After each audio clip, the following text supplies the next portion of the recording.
gonna go on a little swimmy swim. Think I might try to get to the reef over there. It's like maybe 400 meters out or so. Haven't done that in a while.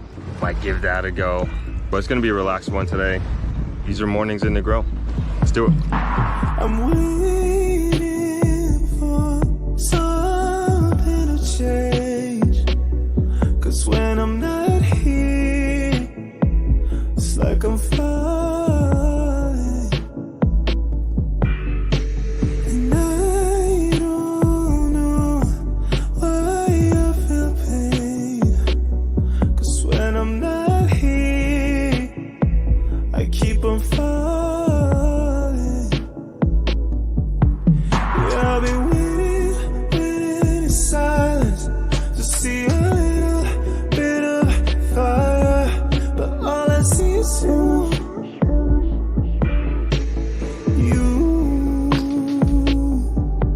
Yeah, I've been waiting in silence to see a little bit of fire, but all I see is you.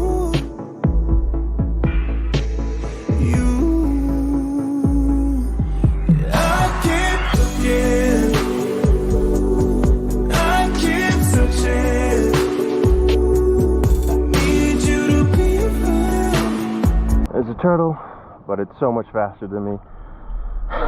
Couldn't catch him. I think he likes those little jellyfish things. I don't know what they are, but I don't like swimming in them. But I think the turtle likes to eat them. I think they're like little jellyfish thingies. I don't know. Not too far back, too far out. The reef is over here somewhere. We're close.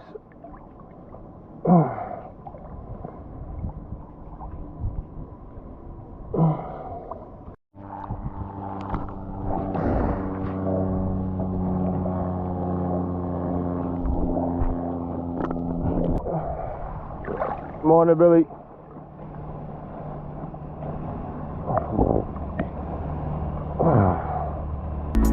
So I feel safe and sound. Yeah, I keep looking, I keep searching. I need you to be found. So I feel safe and sound. I've been hiding out for days next to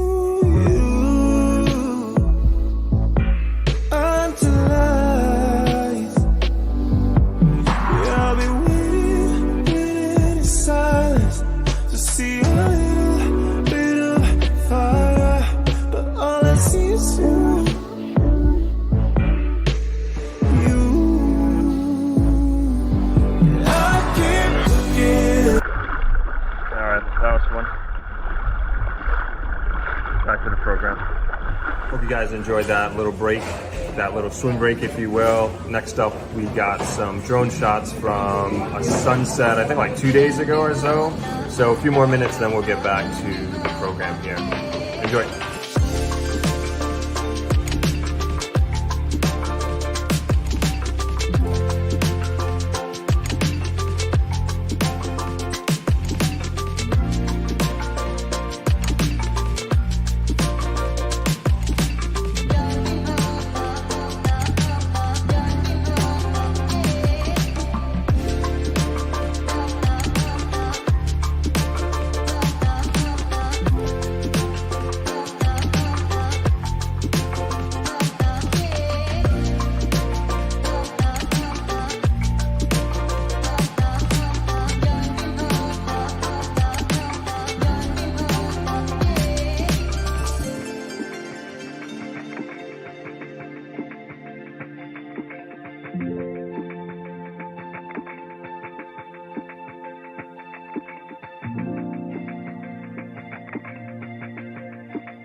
Hello everyone, thanks for joining the tour today, and we're going to be taking a look at the newly renovated bungalows, or otherwise now known as the cottages, which we've gone through about half of them so far, and we're looking at cottages number 4 and 8 at this time. And this is just a view of the balcony. We changed the entrance from being in the middle, and so if you are familiar with the property, there used to be an entrance for 2 rooms in one of these bungalow housing structures, and now each bungalow, each room has their own entrance to the side and a little bit more privacy as well, because we split the balcony. So you don't necessarily have to talk to the neighbor if you don't want to, but you can of course go around if you would like.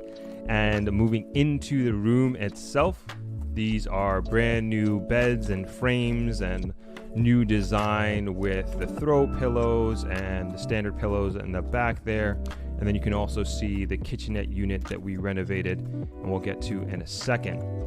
Also, we added a working desk with a charging station, so you have USB and also Type-C there as well, right below the television. And that's for anybody who wants to get some work done, especially those work from home people. And this is a wider view of the room, and I just want to make note of the AC, because these used to be fan cooled rooms, and now we inputted got rid of the louver windows, and so now it's completely sealed up, if you will, with, as far as the windows go, brand new windows. And also want to bring attention to the ceilings. So the ceilings used to be flat, and now we brought them up to an apex to give a little bit more room and make it feel a little bit more spacious, but still maintain the coziness. And also bringing some more attention to the far right corner of the kitchenette that we have, and we'll get to that in a second, and also the newly renovated bathroom. So we basically gutted this entire place. Even the floor tiles are brand new as well. And this is another angle of the bed, and just want to bring some attention to the LED bed frame, as well as the embedded nightstands and lamps, and another view of the kitchenette, I should say.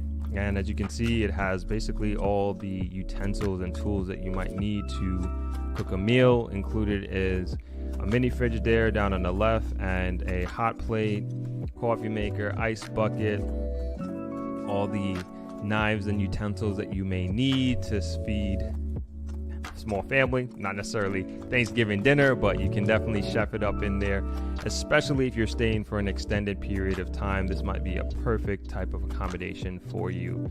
And that essentially is the kitchen. And now moving on to the bathroom. And as I mentioned before, like floor to ceiling, new floor tiles, new ceiling tiles. Got the LED frame around the mirror to give a little bit more lights. We changed out the square louver windows for the ship window. All right, we are going to go ahead and get started.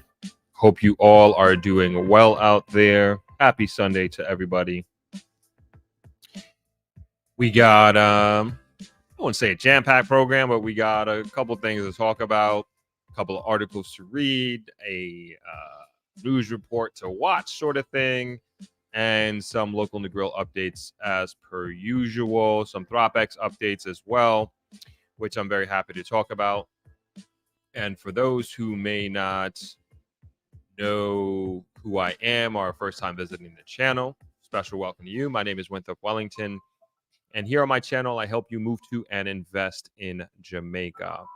And we do these weekly live streams on Sundays, and also getting a special second live stream on Friday afternoons, talking about my investment conference, ThropX, which is premium Jamaica investment conference, and that's in November, but we'll talk about that a little bit later. As usual, let me know where you are chiming in from, what city, what state, what country. Always love to hear it. Always love to know where everybody is coming in from. And I always say this, but I feel like I'm going to every time I say this, I jinx myself. I'm going to try to make it a short one today. We'll see. We'll see. We got a few articles to go through, as I mentioned, that I want to talk about. Also some Negril updates. But like it's so, and I guess that's the beauty of this platform, right? Is that we can really take our time to go super, super, super deep in like one subject, and we could spend one afternoon, 2-3 hours, whatever it is, just talking about one topic.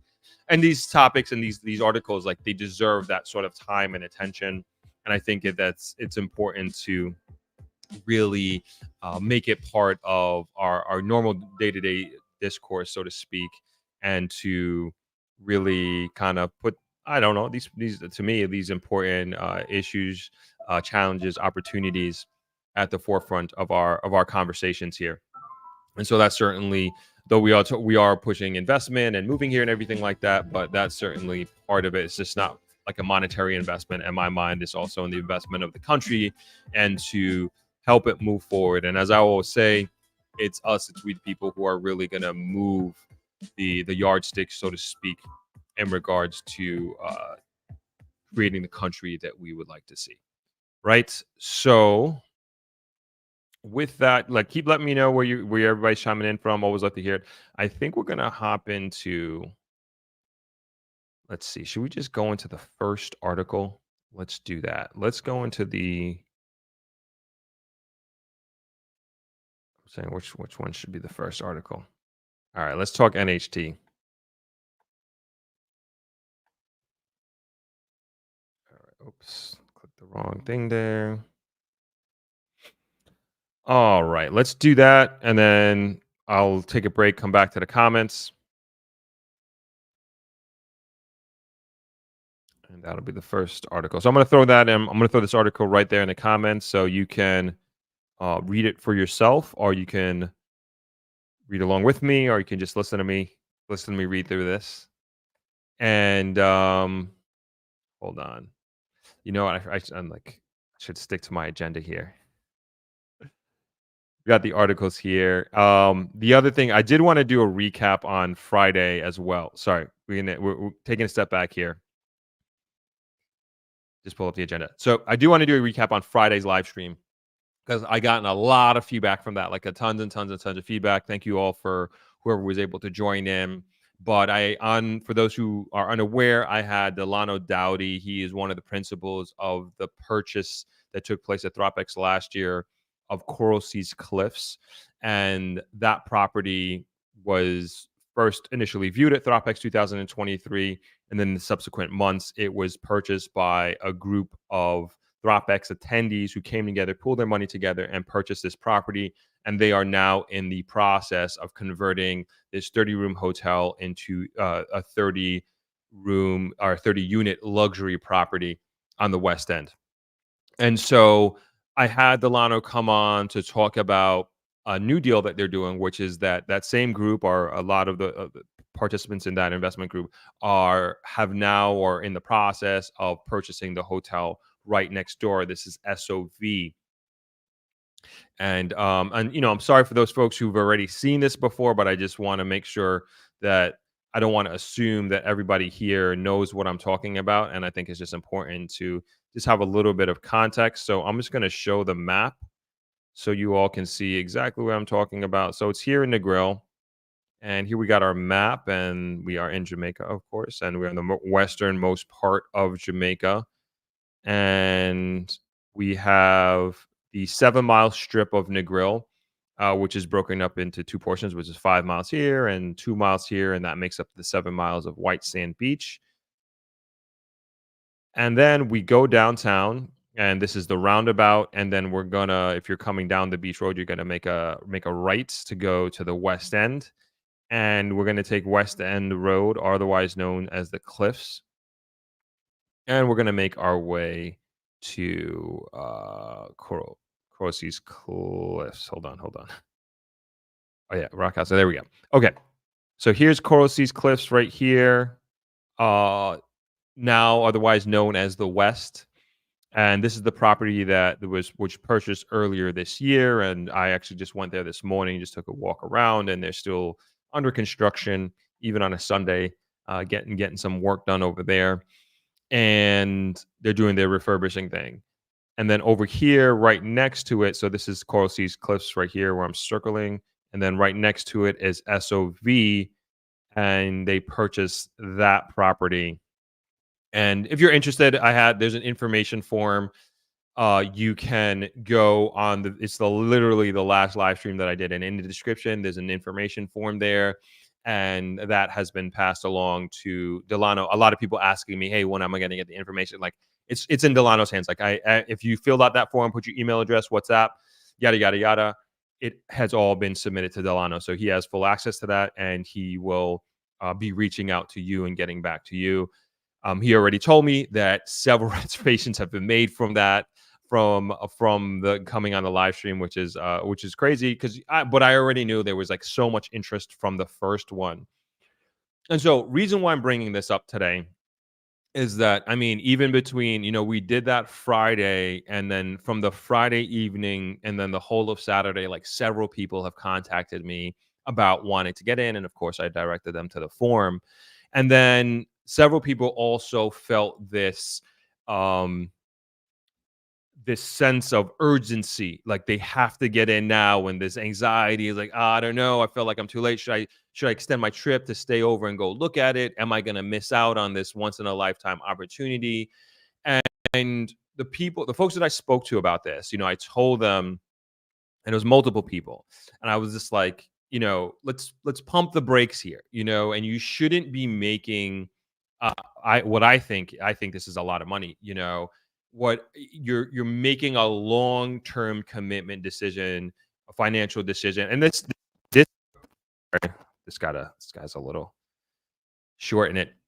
This goes for any type of investment, right? And it shouldn't feel like this pressure, and especially if you're not in a position, whether it's with your financing or your mental position or your timeline of your particular strategy that what you had laid out, you shouldn't feel a pressure to have to come into a deal, any deal, not even this particular deal.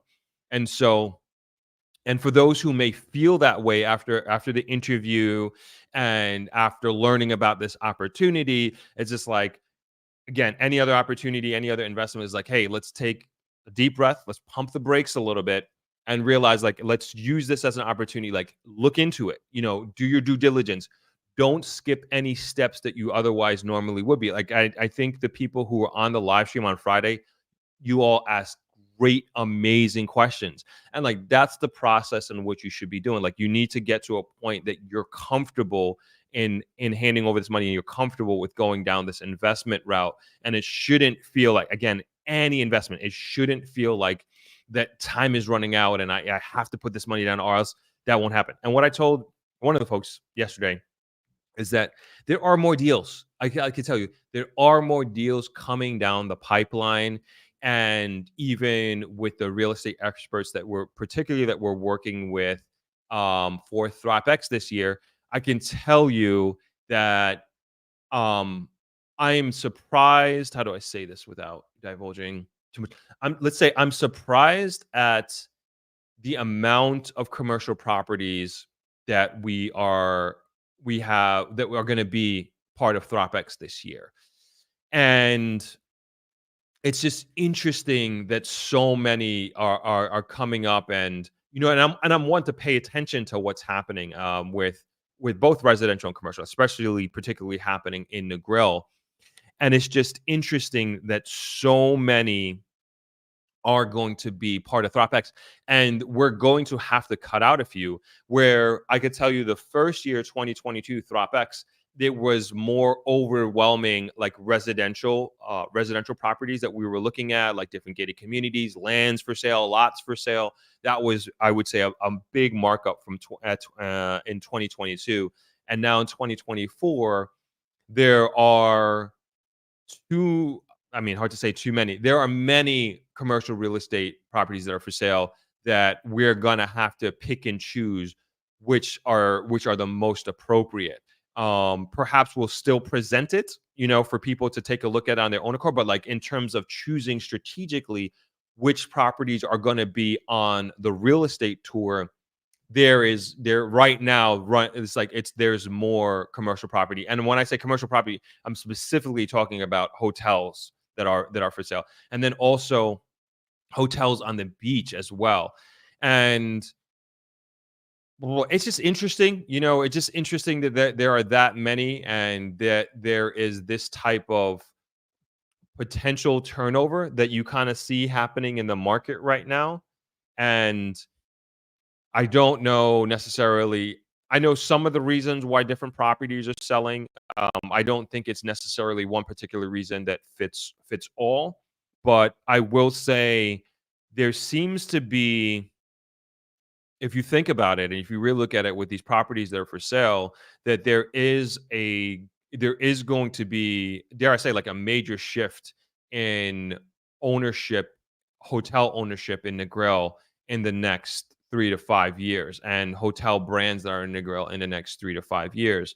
And I haven't seen this many hotel properties for sale because people usually always ask me, "Hey, do you know of any beachfront properties and that are for sale?" If you were to ask me 10 years ago, I'm like, there's one or two maybe, but now there is, and I can't name them. Honestly, I honestly can't name them because a few of them like are exclusive to um, the realtors that we're working with, not even listed as a matter of fact. You're not going to find it on the MLS, and they're also going to be announcing it, if you will, at ThropX. And so again, it's just interesting that this is happening right now. I don't know why 2024 this is happening. What those property owners have gone through to come to this decision at this point in time. But then you also juxtapose it to that there are also owners that are here still now, property owners, large and small, that are putting massive amounts of money back into their property, and they're making these massive investments. One that I can talk about is Negril Footprints. It's a Jamaican owned and operated hotel, literally next to Skylark. And it's like, it looks like haven't been inside, but it looks like they're building a new hotel, and they have like the architectural rendition of what the property is going to look like. It looks absolutely gorgeous. It's like a new, completely different type of product that is coming to the market. And it's not you know let's say it's not your traditional Jamaican traditional Jamaican hotel, like super modern. Like, again, it's one picture I looked at, so I could know nothing about it. I didn't speak to any of the proprietors or anything like that, but there was definitely like a sense of like pride in seeing that this was a Jamaican hotel that has decided to do, small Jamaican hotel like we are here at Travelers, that has decided to make a major reinvestment into their property.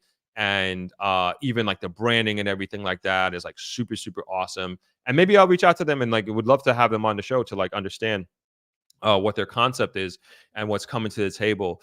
um you look at, I don't know if everybody is aware, like let's go the opposite. Let's go to a bigger hotel. Let's go to Rio.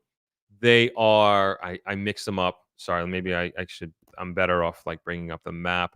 So they had like this big yard sale like over the last month. I'm just going up on the northern part of the map here because I can't remember which Rio is. It Tropical Bay.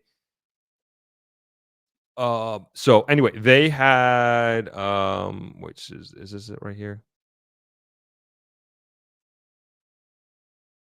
Hotel Rio Negril. Yeah, so this is the one further up the beach. They had like a big yard sale over the last month or so, and they it's again, it looks like they're starting over a new hotel. Like it's a very, I have no idea what it looks like or what it's going to look like or anything like that, but they're putting millions and millions of dollars into that hotel. And I'm sure that this has been this is not something that they came up with 3 months ago. That's pretty obvious. And they've been planning this for quite some time. And I'm sure it's going to look absolutely phenomenally gorgeous. Amazing, right? I mean, look at us even here at Travelers. We're doing some I mean, not to the extent that Rio's doing it, but nonetheless, we're using the off season to do like a little upgrades here and there, and reinvest into our property as well. And we want to make sure that we're competitive, and just making sure that we're able to give not only the great service that we offer here at Travelers, but also like the modern aesthetics that people are expecting, or at least modern day travelers are expecting. I'm trying to think of any other properties. I know there are a ton. I just can't think of any properties that are doing refurbishing. Some properties do refurbishing like yearly in September. This is one of the slowest months of the year. So my point is like there's a duality here, right? There's a duality in the sense like what I opened up with is that there are more hotels that on the beach in particular that are for sale than I can remember myself. And then at the same time, there is more refurbishing and upgrade that is happening. Maybe not the most I've ever seen. It's hard to say, like, to come to that conclusion, but there is a lot. There's a lot. There's also, again, something I can't really talk about, but there is also even like a small hotel that I know that is going to be rebranded slowly into a top tier Integral that is on the beach that is going to be rebranded, refurbished, rebuilt, remodeled. I mean, you can choose whatever word you want. And it is a brand that is, again, ultra modern, super sleek, and again, catering to, I would think, the modern future traveler, if you will. And you're kind of seeing these trends as I hear the chatter and like paying attention to what types of investment that are coming this way. And I think it's great. I think these are great things for Negril. And there was this, I alluded to this report before. I think it was an IFC report, as hence we got an IFC article we're going to be talking about shortly. And it was talking about and I hate to bring up a small piece without a lot of context here, but you can get the gist of what I'm trying to say here. And that is a big part of the report was talking about how Jamaica needs more competition. And I agree with that wholeheartedly. I think Negril needs more competition as well, because there is going to be, like, if we pull out a little bit, right, and we look at the country, not just like, hey, Travelers is competing against Shirella, and yeah, sure, I agree, but at the same time, it's really Negril is competing against Tulum, Jamaica is competing against Mexico, against DR, and we have to be able to bring a product to the market that is globally competitive.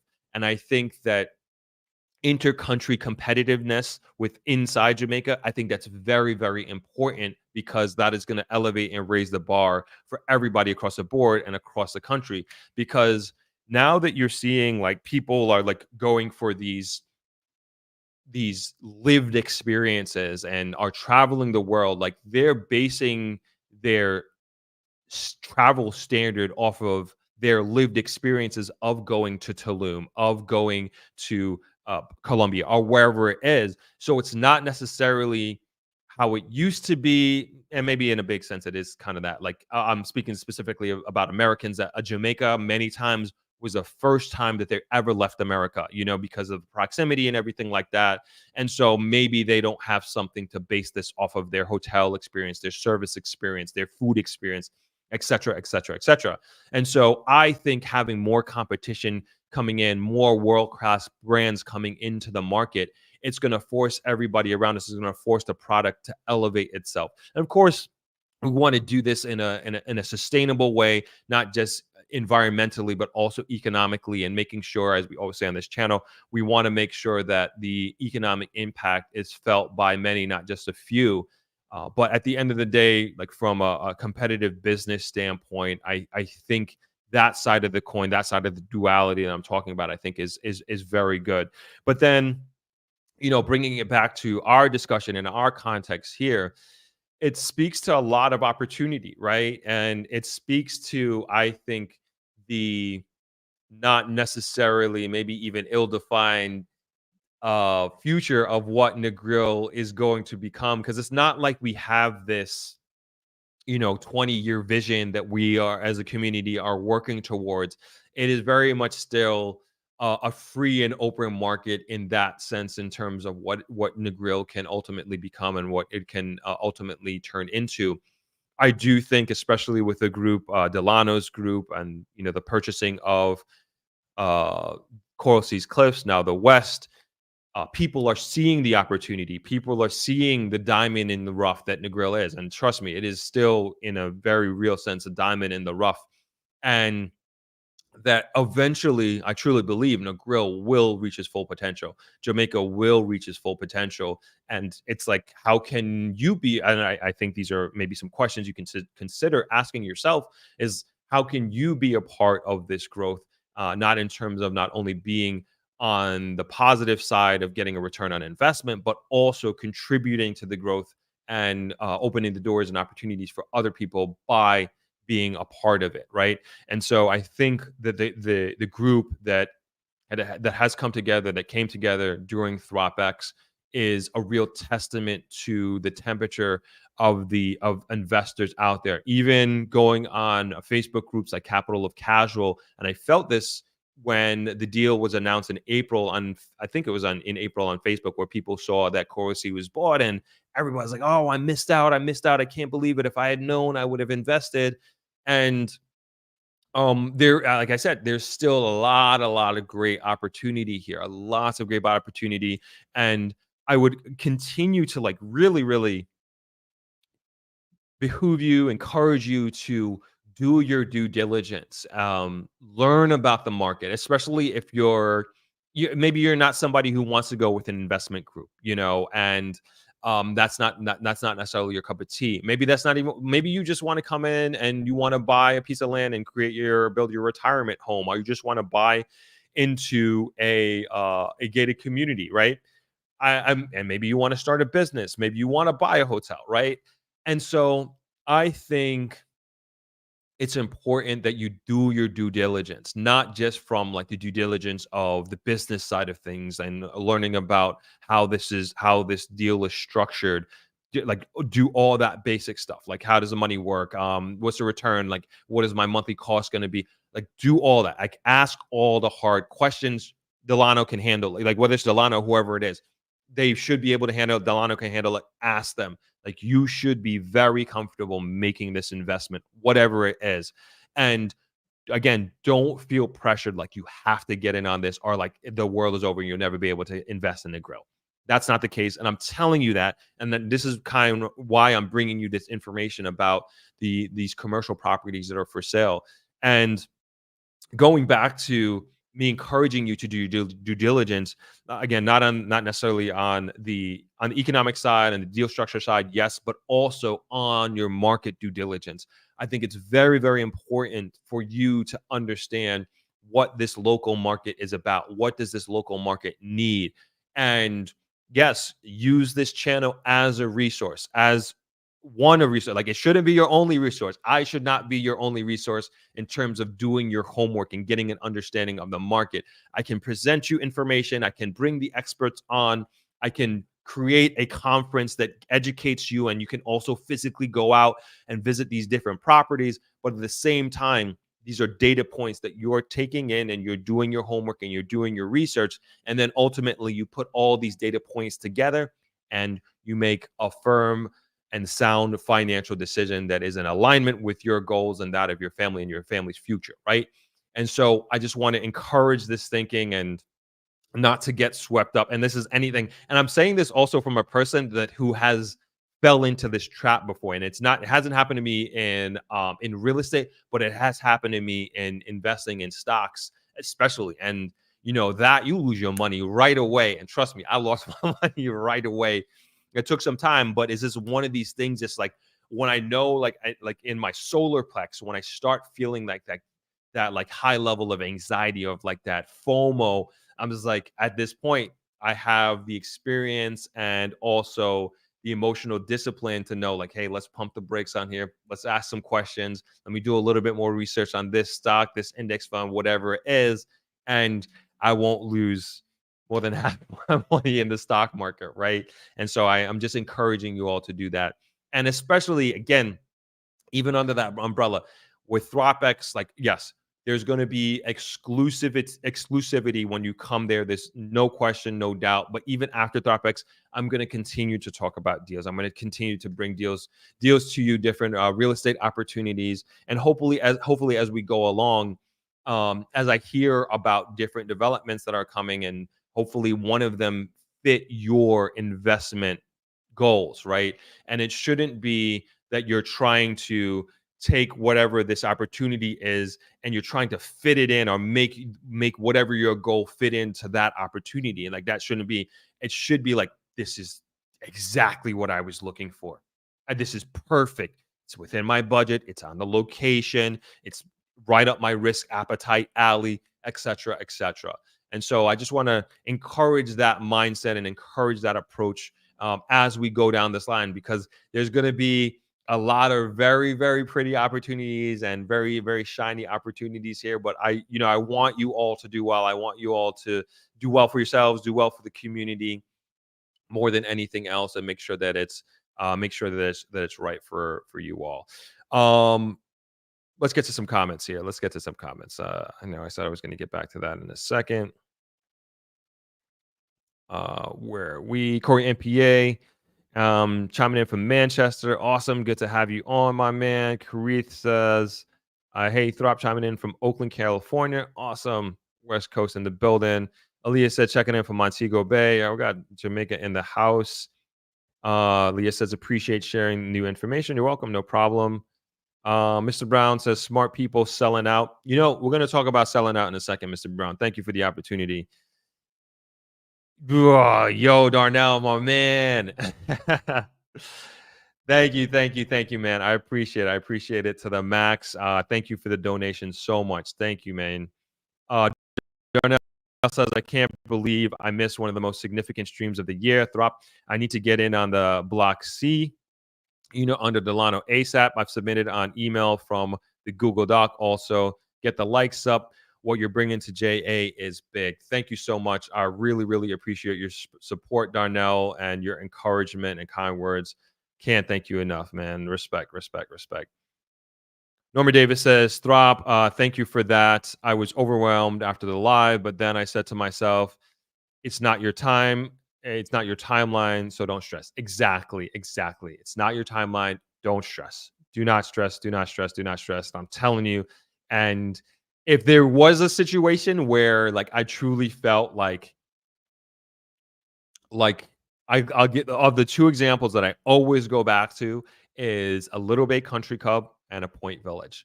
Those are the two, and especially a Little Bay Country Club, when it was going up and I said it was too expensive and it was coming in at 200, 250, whatever it was. And now those things, there are some properties there that are over $1 million US, right? And same with Point Village, there was, some were $40,000, $50,000, 2014. I never thought that place had any type of future at all. Now to even come to the table, you're probably looking at $250,000 right now. And it's just unfathomable, right? And like those sort of things, like when I understand the opportunity of what it is, and is like, and I could say you're not going to get a better deal than this, I will say that, right? But like I will, and it's not even to put pressure on you or anything like that, but I'll tell you my belief. And I don't know, I'm sure that will come along, right? I'm sure that will come along. I always think, like, if we think about like Ocean Point, for example, like if an Ocean Point came to Negril, and for those that don't know, let me I want to build context here. So Ocean Point is in Lucy right here. So this is Lucy. So we're in the northern part of Jamaica. This is Grand Palladium here to the left of your screen. And then this is the Ocean Point development. And again, this is oh shoot, I don't even have the map up. Sorry. This is Ocean Point development right here. Excuse me. Let me zoom out a little bit so everybody knows where I was. So this is Negril on the right here. This is the 7 miles. And then here we're on the northern part of Jamaica. And this is Lucy. So this is about 45. I lost my place. This is about 45 minutes from Negril. And this is Ocean Point development. Let's see if we could take a look at, I don't know why this thing is so small. Okay. This is the Ocean Point housing development. Trying to get some outside views here, maybe some drone shots. I'm not seeing. This is the commercial area, not commercial. This is the common area, the pool, tennis courts, um, table tennis. These are some of what it looks like inside. They got a small beach across the street. Anyway, these hotels, these houses, as you can see here. Let me see if I can. I remember these things being at, I want to say, 18 million Jamaican dollars. Let me see what they are now. I'm almost certain they are over $30 million at this point in time. I'm just trying to find one. They're not putting a price here. Hold on. This is 300. Where's my phone? All right. So I see one here for 300,000 US. Let's call it, damn, 45 million. Hold on. I'll bring it up so you guys can see.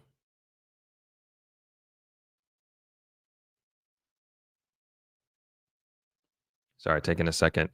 But it's like something like when something like that comes to the grill, I'm going to be like, I think it's a good idea to jump on, right? It's a good idea because this is what's needed in the grill. Something to this of this nature.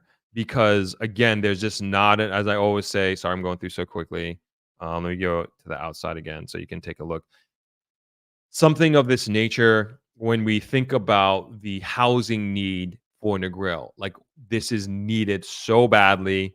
And if there are developers in the audience right now who are abroad, or maybe the developers here in Jamaica, you would do very well. And it doesn't have to be this expansive. It could be 30, 50, 100 units, whatever it is. Like it is definitely, the need is here. Again, let me be just one data point for you. Don't let me be your all in research. Let me be the spark, if you will, that gets you going down the rabbit hole of figuring out, hey, is Winthrop talking foolishness, or does he really know what he's talking about here? And I'm confident in what I'm saying, but my confidence should mean nothing to you as a savvy investor that you are, right? But again, these properties were 18 million, 20 million, 22 million max. And even if it's 22 million, say this was 22 million, I mean, just a few years ago, and now we're looking at 300,000. So 300,000, I'm doing a rate of 150. That's 45 million. Incredible appreciation, because even in that area, you're going to need housing, and it continues to go up. And I can tell. Oh, let me bring back up the map. As we talk about changes that are happening here. Oops. What the heck did I just do? Sorry. As we talk about like changes that are happening here. This is in Lucy. This is Ocean Point, Grand Palladium. And then we just go over to Green Island, right? And we have the largest hotel in all of Jamaica, 2,000 rooms that are being built. I guarantee you, many of the people who are going to be working here are going to be living over here. It only makes sense. This is, let's see, I don't know how long that would be. I would guess that's 20 minutes. Let's go on I would say, if you don't get caught up on the bridge here in Lucy Town, I would say that's probably a 20-minute drive, 20-minute commute. And so for these people, and I think, and I view this more, I would say, I feel like this is more of a community. I know there is Airbnb that happens in here, but I think this is more of a community, and like this is what I would encourage more than anything else.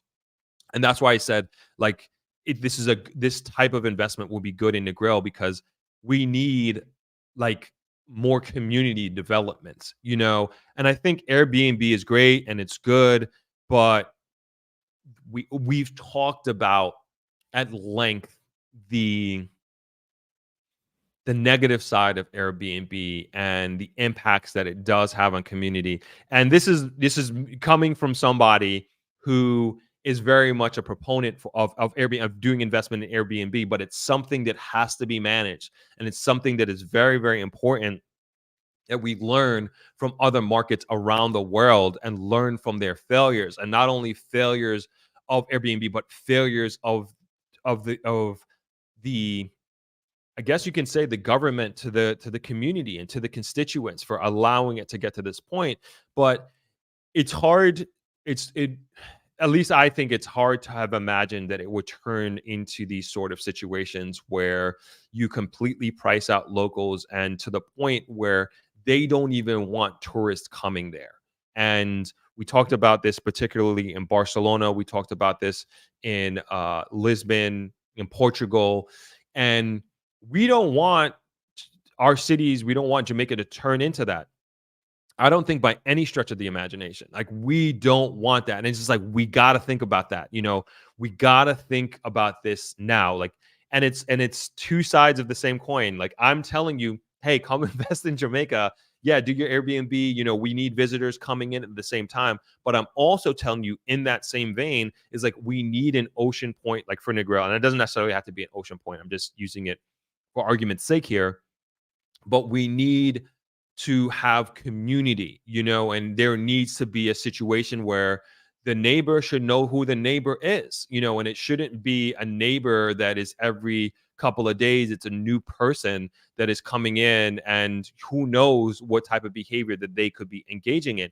And I can also tell you from, like, I understand this from the perspective of even like a retiree, somebody who's moving back to Jamaica, right?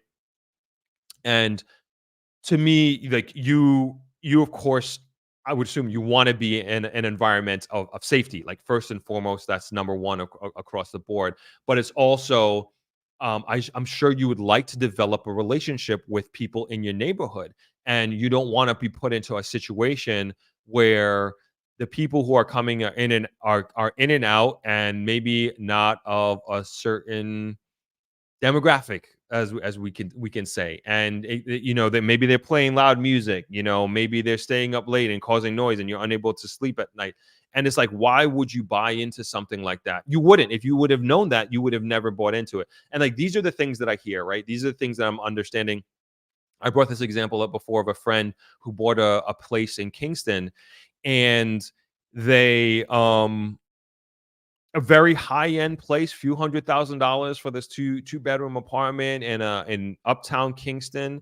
And when he goes in there, like, again, he doesn't know his neighbors. Everybody's doing Airbnb, and there's just some unscrupulous characters that you would, again, think that you're pricing them out, but based on how they make their money, to pay $300 a night to stay in an Airbnb or 200, whatever it is nothing to them. It's nothing. It's not going to keep them out.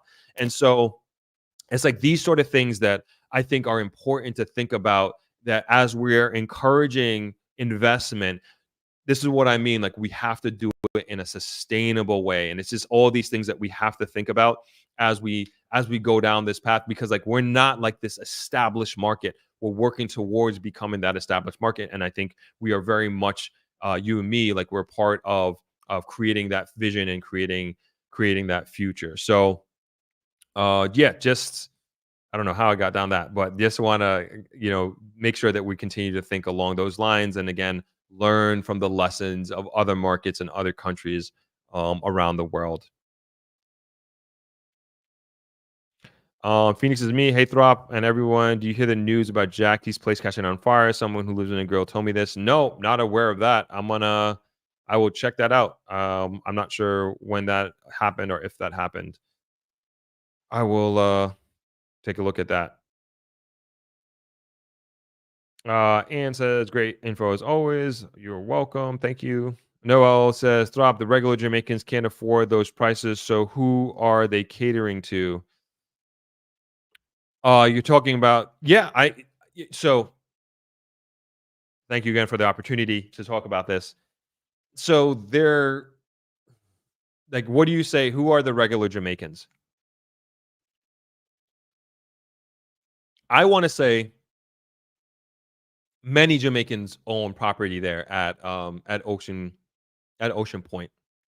And when I think community and when I think about a place like this, right? I think like it's important, like a young family coming in, their kids playing with the neighbors' kids. Like it's just so important for development, right? And they're going to soccer practice together, and you're able to come back home, watch TV, go to a movie, whatever it is, family stuff, right? And like very, very important for community building, very, very important for nation building. And so, um, my point in saying that is it's like that's what's important to me when I think about community and when I think about the people who live there and who can afford to live there. Now going back to affordable housing, right? And this is something I'm going to do a separate podcast on this in total, and it's really talking about the cost of construction, right? And the cost of housing, and even and Noel, if you can, or anybody, what would you say? What would you say would be an affordable number? Like, what is an affordable house? Like, and when you and specifically to your example of a local or Jamaicans, you said here the regular Jamaicans can't afford those prices. So who are they catering to? So what would be an affordable price for a Jamaican or regular Jamaican, as you say, to afford a home? And as we have an NHT article that we're going to read that we're supposed to read like an hour ago. But what is like, let's just go through the example. What is an affordable home? I just like to hear. Mr. Brown says 15 million. Oh, sorry. Let me put that up. 15 million. 20 million max. Which essentially Ocean Point was hitting these numbers. I mean, Ocean Point, I think the lowest was 16, if I'm not mistaken. This is pre-construction, of course. 20 million, you could have got a place at Ocean Point. And I'll just do the math so everybody knows, so we're all on the same page. So 20 million is about 133,000 US dollars. Oh, yep. Renee says, there you go. Thank you for that. Renee says the lowest was 14 million. So all below what everybody, and this is coming from somebody who has one. Renee has one, right? So 14 million. So it kind of defeats, I mean, your point, even Noel, like, because I was going to go down the whole rabbit hole of construction costs, right? And so the point, like, my point is like that was for your exact price range, even below your price range of $150,000 US. So it perfectly met your criteria. Perfectly met your criteria.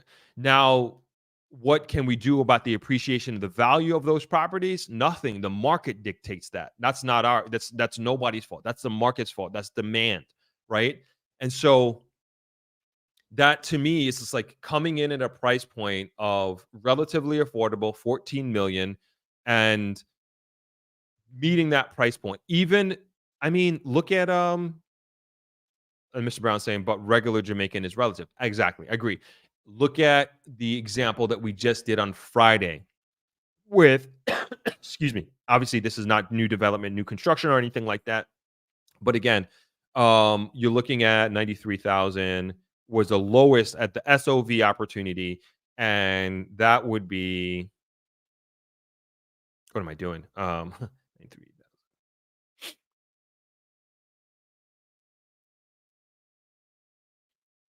That would be just under 14 million, right? Obviously, not necessarily apples to apples, but it's an opportunity to own an, I can't really call it like a home or a ranch or anything like that. It's an apartment, but it meets that criteria. Obviously, different deal structure. It's an all cash deal. Can't necessarily go through mortgage or home lending or anything like that. But I I I feel like the opportunities are there to meet that price point. I think now when we talk about, let's go on affordable pricing, affordable homes. So You said 150,000. How about we go down to, maybe we should read the NHT article. We'll leave it for the NHT article because it's going to talk about certain specifics, right? And so I think with your example and your concern, it meets the criteria. We're below that number. We're below that number. But the appreciation is, if an Ocean Point were to come into Negril today, could they charge $14 million? I don't know. In respect to the cost of construction, and that is where I'll say, like, the problem lies about doing mass housing, because the incentive for someone to do a development at a loss, like, nobody's going to do that, are going to do it at where the margins are so razor thin, maybe they're forced to cut corners, or it's just not worth the headache for them to make a relatively small amount of money. That's the developers, that is, right? And so we got to think of all these things, and we may need to go upstream a little bit. When I say upstream, I'm talking about, and as we have a news report that I want to watch, talking about the bureaucratic measures in relation to imports and tariffs and corruption. But go upstream in that sense. How do we lower tariffs? How do we get imports to come in at a cheaper rate? How do we get more skilled labor in here to bring down certain elements of construction costs? How do we bring in equipment and use technology to bring down construction costs? How do we do more manufacturing of raw materials, if it's possible, in Jamaica to bring down construction costs? And is there an opportunity to do some sort of government incentive without killing the government in taxes, in the sense a tax collection, that is, where there is some sort of government incentive to do these developments, which I know some already do exist, but I can't really speak to that. And so anyway, this is where my mind goes, because at the end of the day, it's going to come down to how much is it going to cost to put up these four walls, and then how does that developer get a return on that investment? Unless the government's going to do it themselves, which they already are doing it in a large way. That is happening, but they can't do everything. They can't do all of them. All right, let's keep going here. Natalie says developers should be allocating a portion of the units in their housing projects, 5 to 10%, to be affordable housing. This goes back to planning policies, ordinance requiring it to be done. I think that's also like a really great idea. Is this like having a certain portion allocated to that socioeconomic demographic? I think that's very, very good. I think that's going to help make major life-changing opportunity for families that fall into that. So yes, I agree with that. Nicole also says, I do planning improvements for subdivisions / mixed use high-rise projects, 40 to 50 story buildings. And for the towers, affordable housing is mandated in transit areas. Planning policies equal implementation. Developers need guidelines to implement affordable / inclusionary housing that is consistent and designated based on their zone. Totally agree. That doesn't exist, as far as I know. That does not exist here. But I think that would tremendously do a lot of easing of the housing demand if measures of that nature were put in place. That's not going to be the end all be all, but I think that would help. That would tremendously help. Leah says a home depends on location. I'm not sure if you're talking about the pricing. Michelle says 20 or 14 million is pretty cheap for what it will leverage you in the future. Wow, definitely. I mean, huge. If you got in at Ocean Point at 14 million 5 years, 6 years ago, whatever it was, you are sitting very, very pretty right now. And I think that's going to continue to appreciate and value because there is just more investment coming on that side, and even on this side, in the Negril side. Noel says the government should work with the developers to build some affordable housing for low income for regular Jamaicans. Yeah, they are. I can definitely say that there should be more, and I'd love for there to be more. But that is happening but it needs to happen at, I think, at scale and at a faster pace. Like we would all love to see that. We would all love to see that.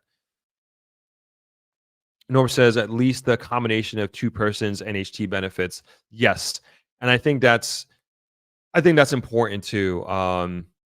Is being able to have the opportunity to combine two people to combine their benefits to enable to afford, because you're kind of just under that, right? You're just under that 14 million to be able to get one of these homes. If you're a couple, say, let's say, and you wanted to buy your first home, I think that would have been a great opportunity. Mr. Brown says, if you go anywhere 5 years ago and prior, you should be sitting pretty right now. Yeah, I could say that for Jamaica, not necessarily other markets, but yeah, Jamaica has had rapid appreciation in real estate values. Corey and PA says, Throp, do you own a personal residence yet? You spoke of it once before, but where are you since you are on this topic, waiting for higher end properties, the Pinnacle, but in the grill? No, no, no. No, I do not own my own home. I'm still renting. Um, and I would say personally, I'm one of these people who fell into the category that I waited too long. And I'm now at a point where it's like I'm more thinking of like, hey, I want to build my own house kind of thing. That's kind of where I am. I'm 40 years old.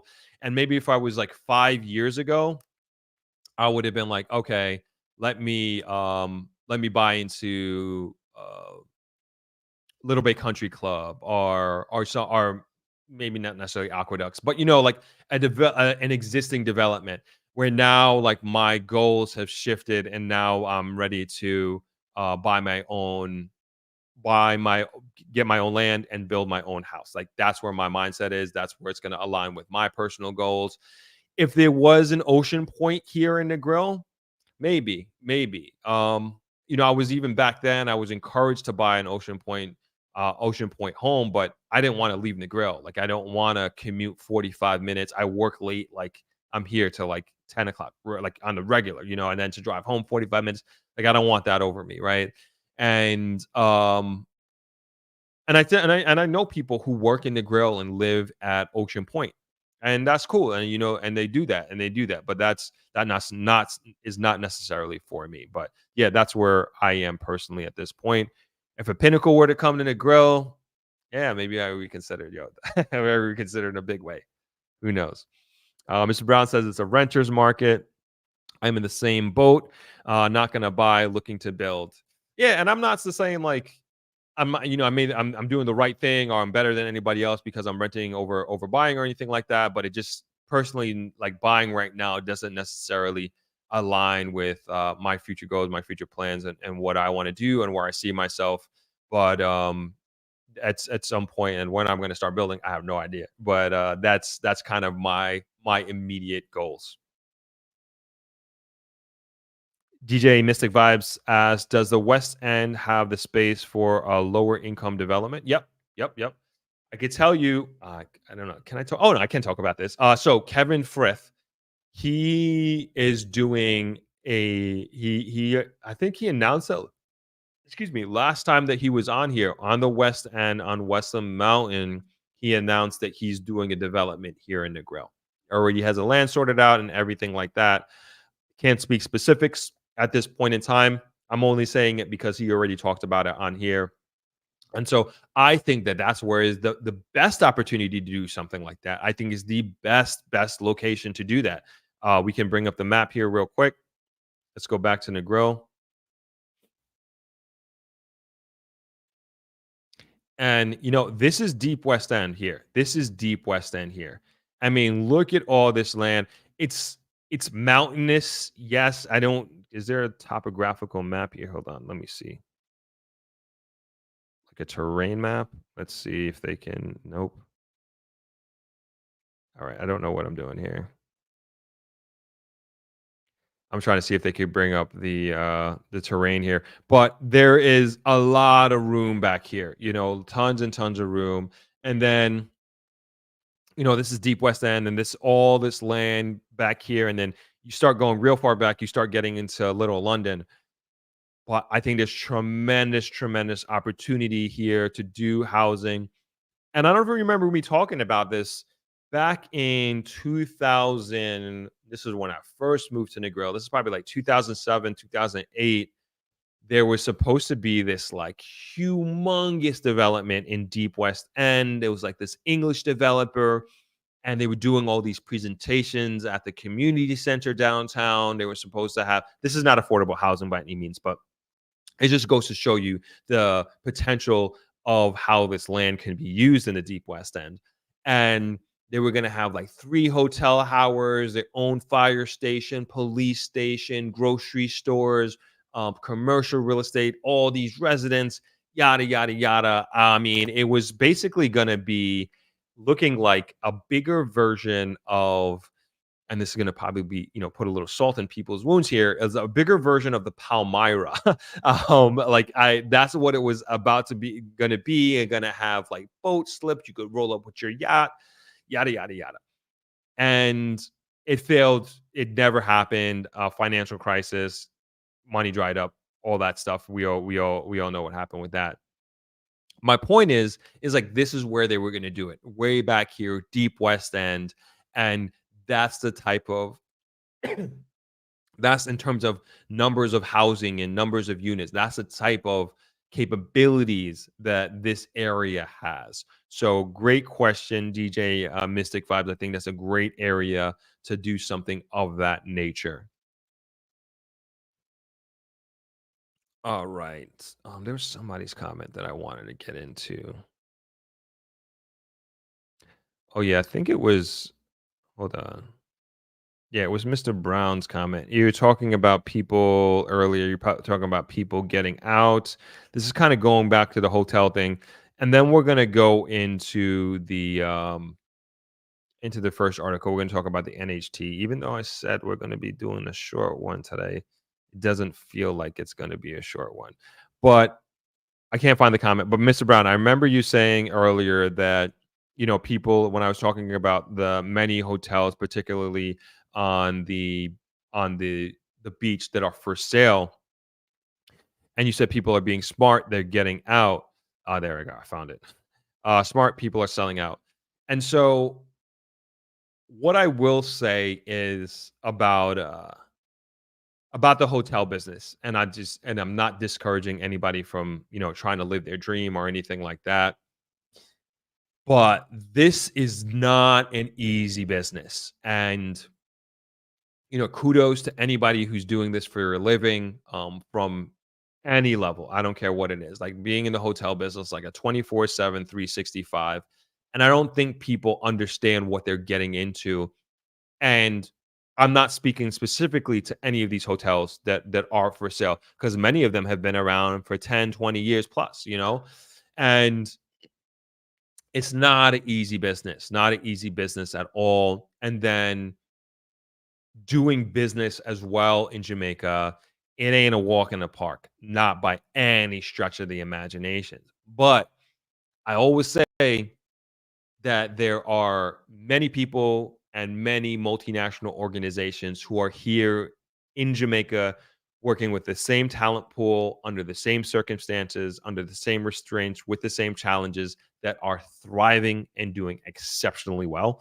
And you and I can definitely do it and be a part of that boat. But it's important to be smart about it. It's important to, as much as you can, understand what you're getting yourself into and the challenges that you could be facing. And hopefully you will be able to overcome it in a positive way, where you can thrive and also enjoy the journey of being a property owner, a hotel owner, a successful hotelier, restaurateur, whatever it is. And I remember talking to a fellow hotel owner, locally owned Jamaican hotel owner. This was during the pandemic, as a matter of fact. And we were out on the road just chit-chatting.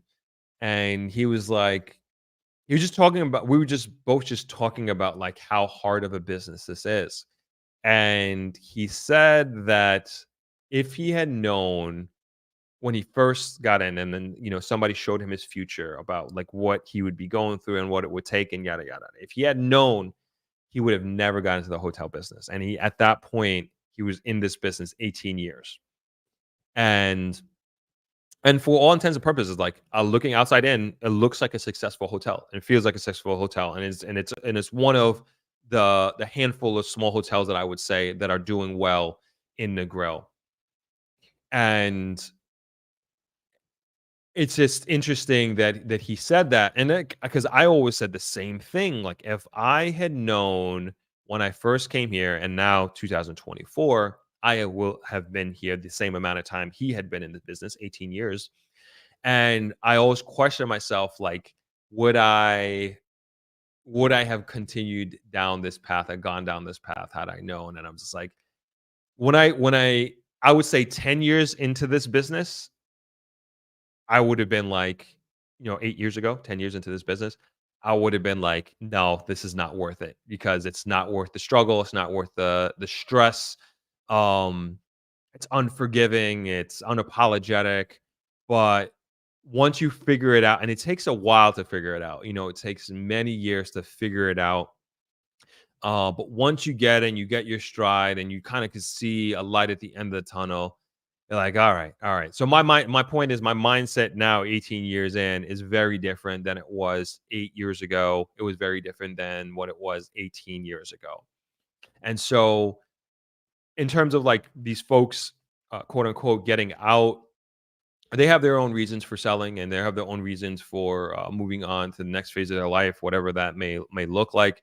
But I can tell you, what I can tell you for sure is that this is a very, very difficult business, and a very, what I say, can be a very, very challenging market, very, very challenging market. And it has its ups and downs. And being a hotelier in New York or Florida or wherever it is, like, it would be, we'd have different challenges. We'd be having a different conversation. I'd be talking about different topics. But we're here in Jamaica, we're here in Negril, and I could speak to you and tell you from my perspective about the specific challenges. And maybe one day we'll have maybe like a hotelier sit down with small hoteliers, because we all communicate. We all talk to each other. And I think for a long time we didn't do that. Like, I could tell you, when I first moved here, was it was more of like super competitive, somewhat divisive at points. I mean, I remember hoteliers getting into like straight up shouting matches in Chamber of Commerce meetings. And it's way less like that. It's way more of a community feel, one helping each other out, and having good relationship with one another, and showing and feeling that there is strength in numbers as a community. And though we are all competitors, but it's not this like cutthroat, relentless, hey, you're taking my guest, I'm taking your guest. Like, not at all. I recommend people at other hotels all the time that are you would consider competitors here, like Shirella Inn, Coco La Palm, Skylark, Rock House, Tree House, Rondell Village. All these like long term, been around a while. Boardwalk Village, all these hotels and families that have been property owners that have really got hoteling down over many, many, many, many years, that have figured it out, so to speak. And so, and I know they recommend us as well, and that's cool. And I'll even see them in comments on Facebook that I'm like, yeah, that's what's up. I appreciate that. And I think that's very important to have in a community, right? Very, very important to have in a community of and understanding that, like, hey, we are competing against the world, so to speak, and we need to have each other's back in that sense. And so, yep, they are selling out, and for their own particular reasons. And but it goes to say, like I said, this ain't easy. It ain't easy to do business down here, and it takes some time. And hopefully, and I will always encourage you to, like, again, use this channel, use these videos that I have here as a data point of doing business, of doing research in consideration to do business or do investment here in Negril or here in Jamaica. And I hope it helps out. Let's see here. DJ Mystical Vibes, will the roads be able to support that level of construction? I mean, I would assume so. I can't speak to the specifics, like the engineering aspect of it, but I would assume so. Mr. Brown says even the economic bulls are hinting at a recession in the US, UK, Europe, and others are going through a flat period of growth.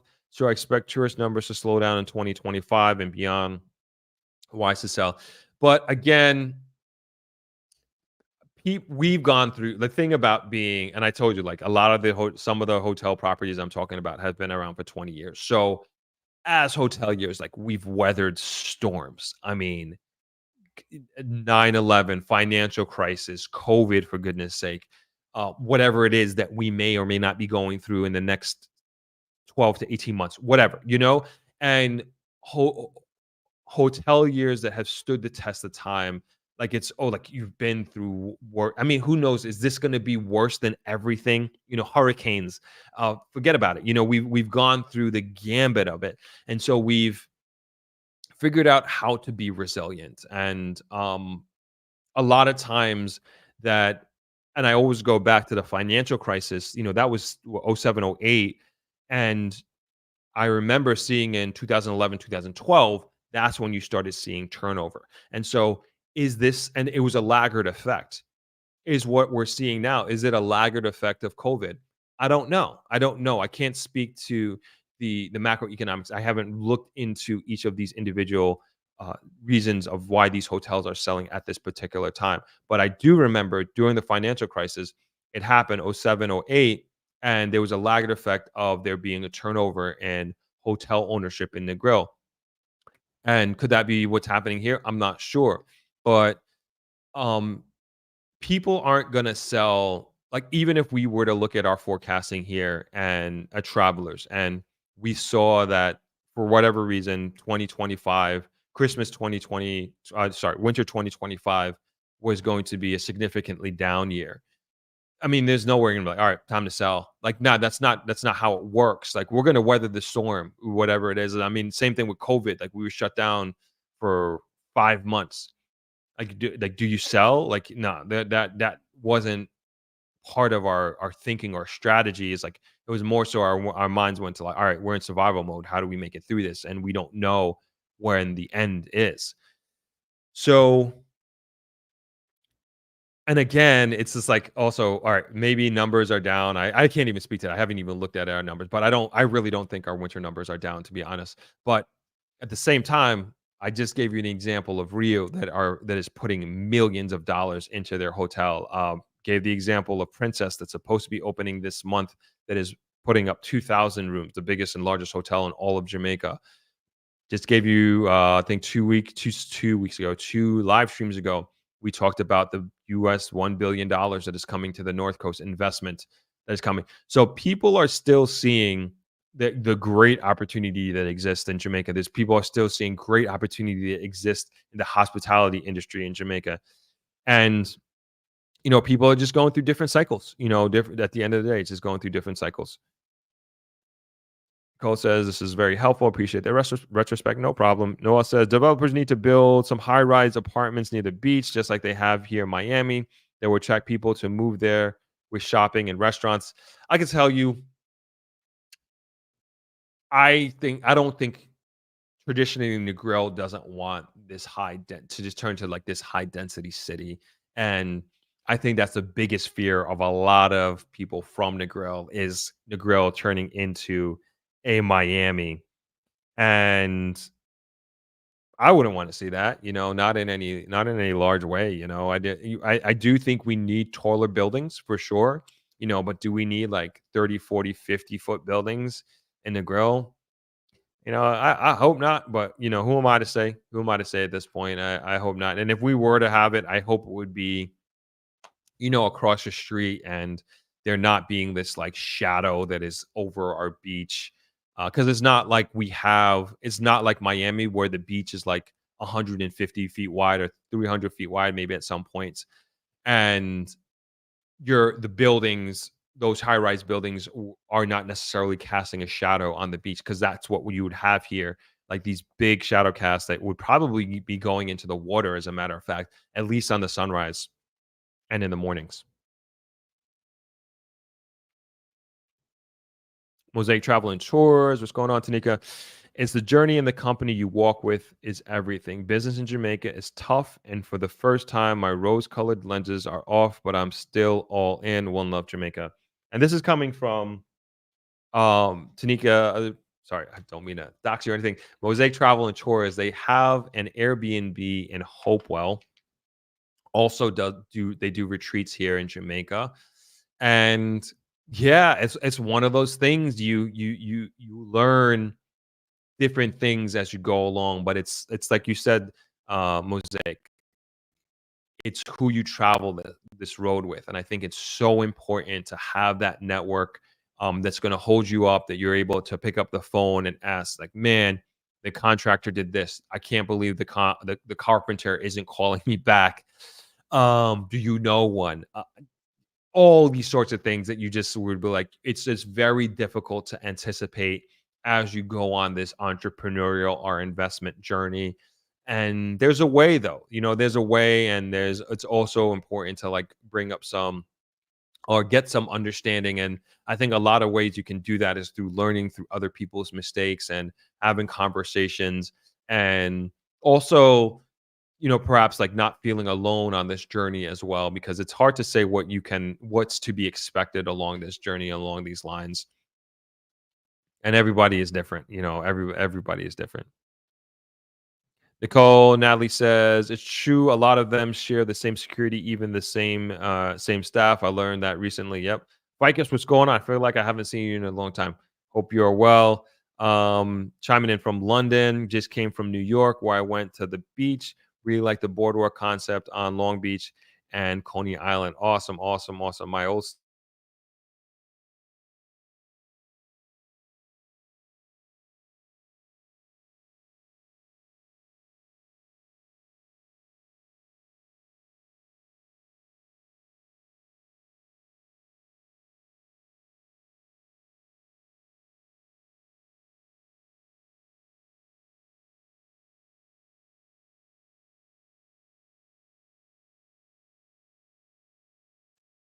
Sorry, I lost you all for a second.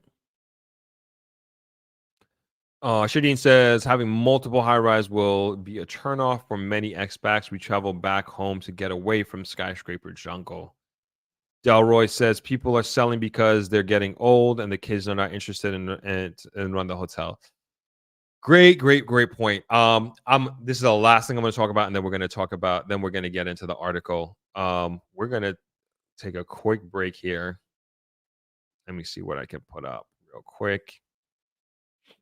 All right, we're going to take a quick break, and I'll be right back. And Delroy, you raised a very good point. I'm going to leave it up on this. We'll come back. I'm going to save it, actually, so I don't forget. But you bring up a great point that I think is important. I've talked about this before, which is succession planning and how we need to do. Hopefully, we can do more of it. Let's see what we're going to put up here. Okay, we're going to talk about travelers. All right, I'll be right back. We are doing a semi-quick walkthrough of travelers. This is our welcome home sign. Whether you came here for the first time or you've been here many times, it's always welcome home. Here is the lobby.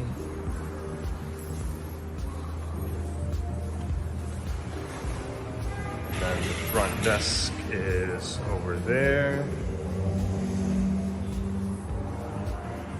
If you play the piano, you can play the baby grand piano here.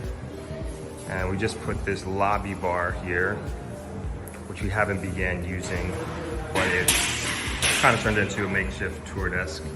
And here is the meat office, Negro Education and Environment Trust. This is my family's nonprofit organization. And yes, we are also part of the Rotary Club, Negro Rotary Club. Okay, moving on. So we're stepping into the garden area here. And here on the left is the bungalows. This is actually the first room category that my dad started with. Started with 3 of these and then slowly built it up to the property that it is today. So this actually used to be a jungle before my dad started this, and he started from scratch. So up here above the lobby, these are our suites and deluxe rooms. And then over here is the superior rooms. They're grafted mangoes and they're really, really good. And then over there is our standard block. And going down the bungalow path here, we're doing a little construction here. This is one of our bungalows. Give you guys a sneak peek. Hope this is dry. Okay, it is. All right, just a little quick sneak peek. Brought the ceilings up. Well, got AC. That's it. Not even gonna explain the concept, but I'll just give you a quick look-see on what we're doing here. All right, I don't know if I was supposed to show you that or not, but that is that. Okay, moving on. Keep going towards the beach. I'm not sure if you can see that from here, but that's the direction that we're heading in.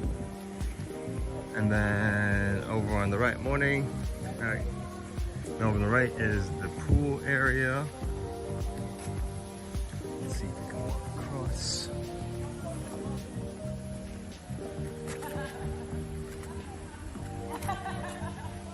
Hope I'm not moving too fast here, but no gimbal or anything. This is just with my phone.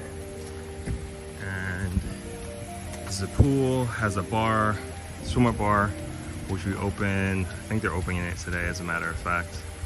And that's the waterfall. And then under the waterfall is a grotto, so little cave-like thingy. That's cool. It's not too far, not too deep of a pool, I should say. So no diving. Then moving on. Oh, sorry, I gotta walk back across.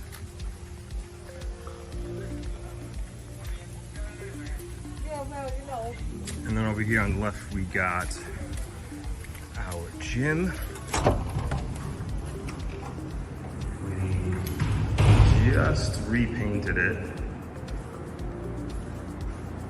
So we got treadmill, we got techno gym weights, if you know about weights. These are top of the line stuff. Super proud of that. Elliptical, pull up, chin up, dip bar, squat rack. We got 2 exercise benches and bench press and a bunch of different plates. And there's me. Let's keep this moving.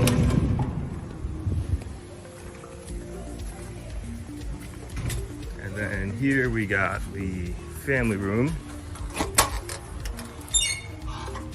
It's kind of a place if you want to come chill out, want to read, hang out with the family.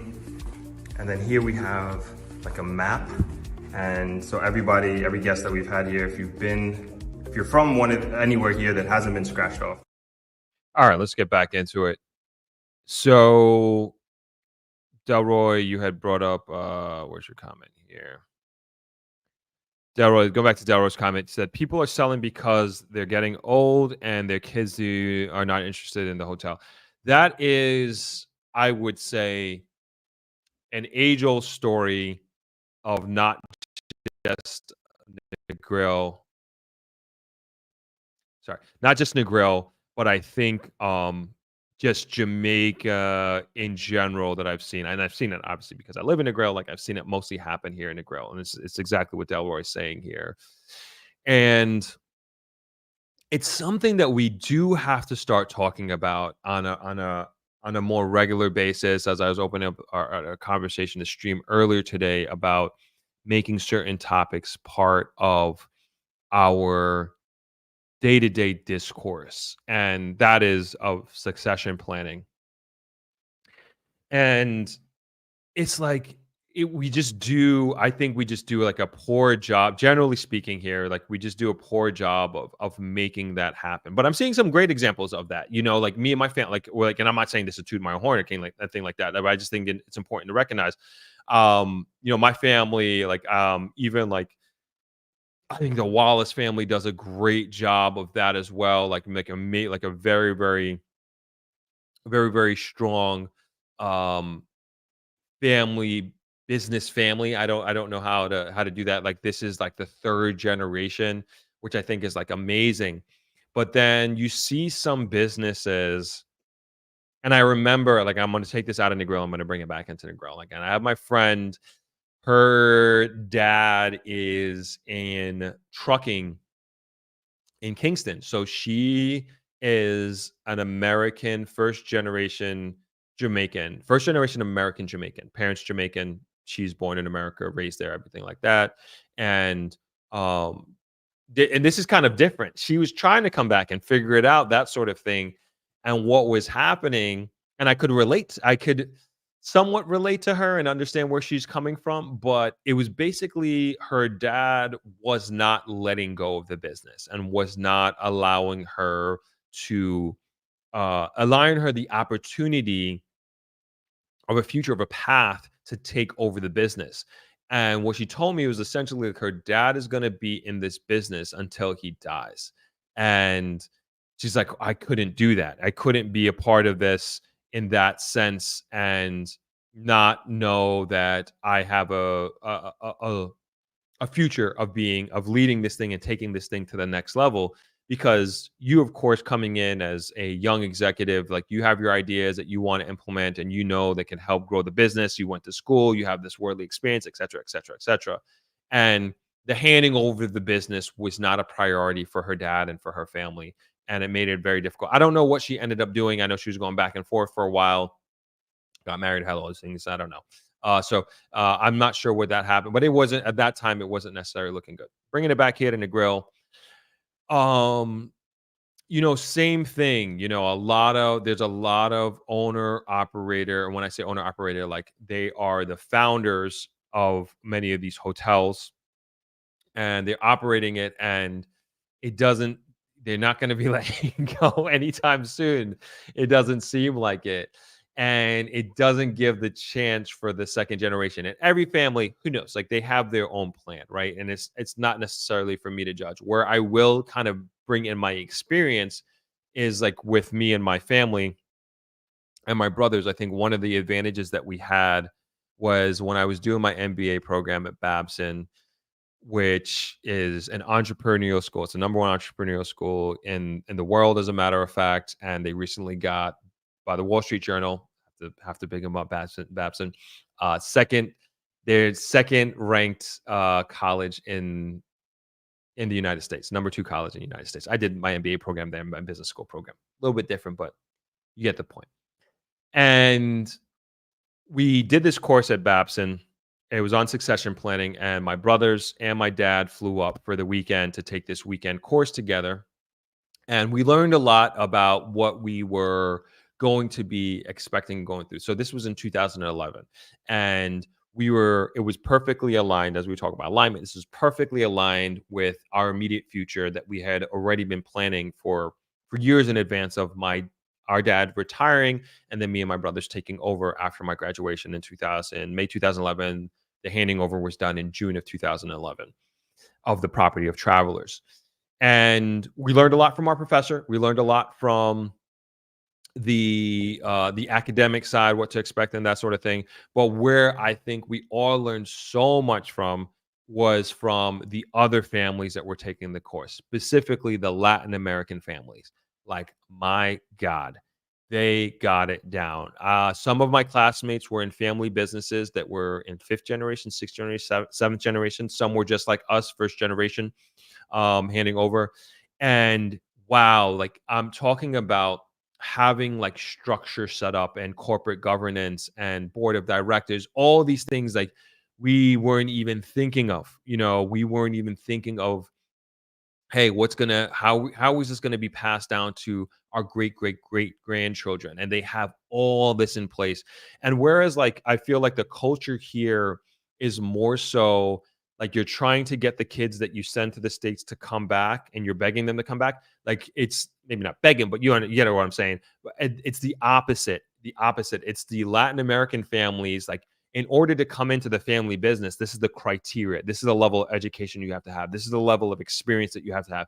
Then you can come into the family business. And it's a very, very opposite here. And even one of my dad's friends, he was like telling me he's trying to get his daughter to come back to Jamaica to be like me and my brothers and to do business down here. And there are greater opportunities down here. Like, then that's true. You know, I truly believe that there are much greater opportunities, especially for young entrepreneurial ambitious people in Jamaica than in the United States, if you kind of know what you're doing, sort of thing. But to your point, Delroy, I think that is something that we could work on. And I wanted to have it be part of ThropX this year, but it's just not going to happen. It's just the schedule is just too tight. Like, having a session on succession planning, because I just think as a country, like, we can learn so much about this. And I was going to bring in an expert, but maybe next year, or maybe we'll do some sort of online version of this to get the word out, and something that we can learn of, just kind of really, building this interfamily generational wealth. I think is very, very important. So yeah, thanks for the opportunity there, Delroy. All right, let's finish up with these comments, and then we get into the first article, hour and a half in, right? Mokan says, hi, Throp. I'm retired military, thinking about buying in Ochi, Tower Hills area. Any big up advice, development, upcoming development, thoughts on the area? People always ask me about Ochi. Like, I don't really know it that well to be able to say yay or nay or anything like that. I really don't know that side of the island. I know it's the hot part of the island. I can tell you that. Like, when I speak to realtors, that is where most of the eyeballs and investments, at least on the residential side, like, that's where it's going. So much so that, like, they're having, like, a lot of traffic problems there as well. So just something to take into consideration. I'm not saying to do it or not to do it, but it seems like your mind is, and your instinct is in the right place, and as far as, like, a good buy. But that's as far as I could kind of tell you, but I can't tell you anything specifics. But that seems to be the hotbed right now in real estate in Jamaica. Case Level says, why couldn't it be someone else? Why even bother to help relate my solutions? Easier to create. I'm not sure. I might be reading your comment out of context there. All right, let's get into the first article here. Finally, let me throw this in. I think I threw it in there already, but we'll do it again.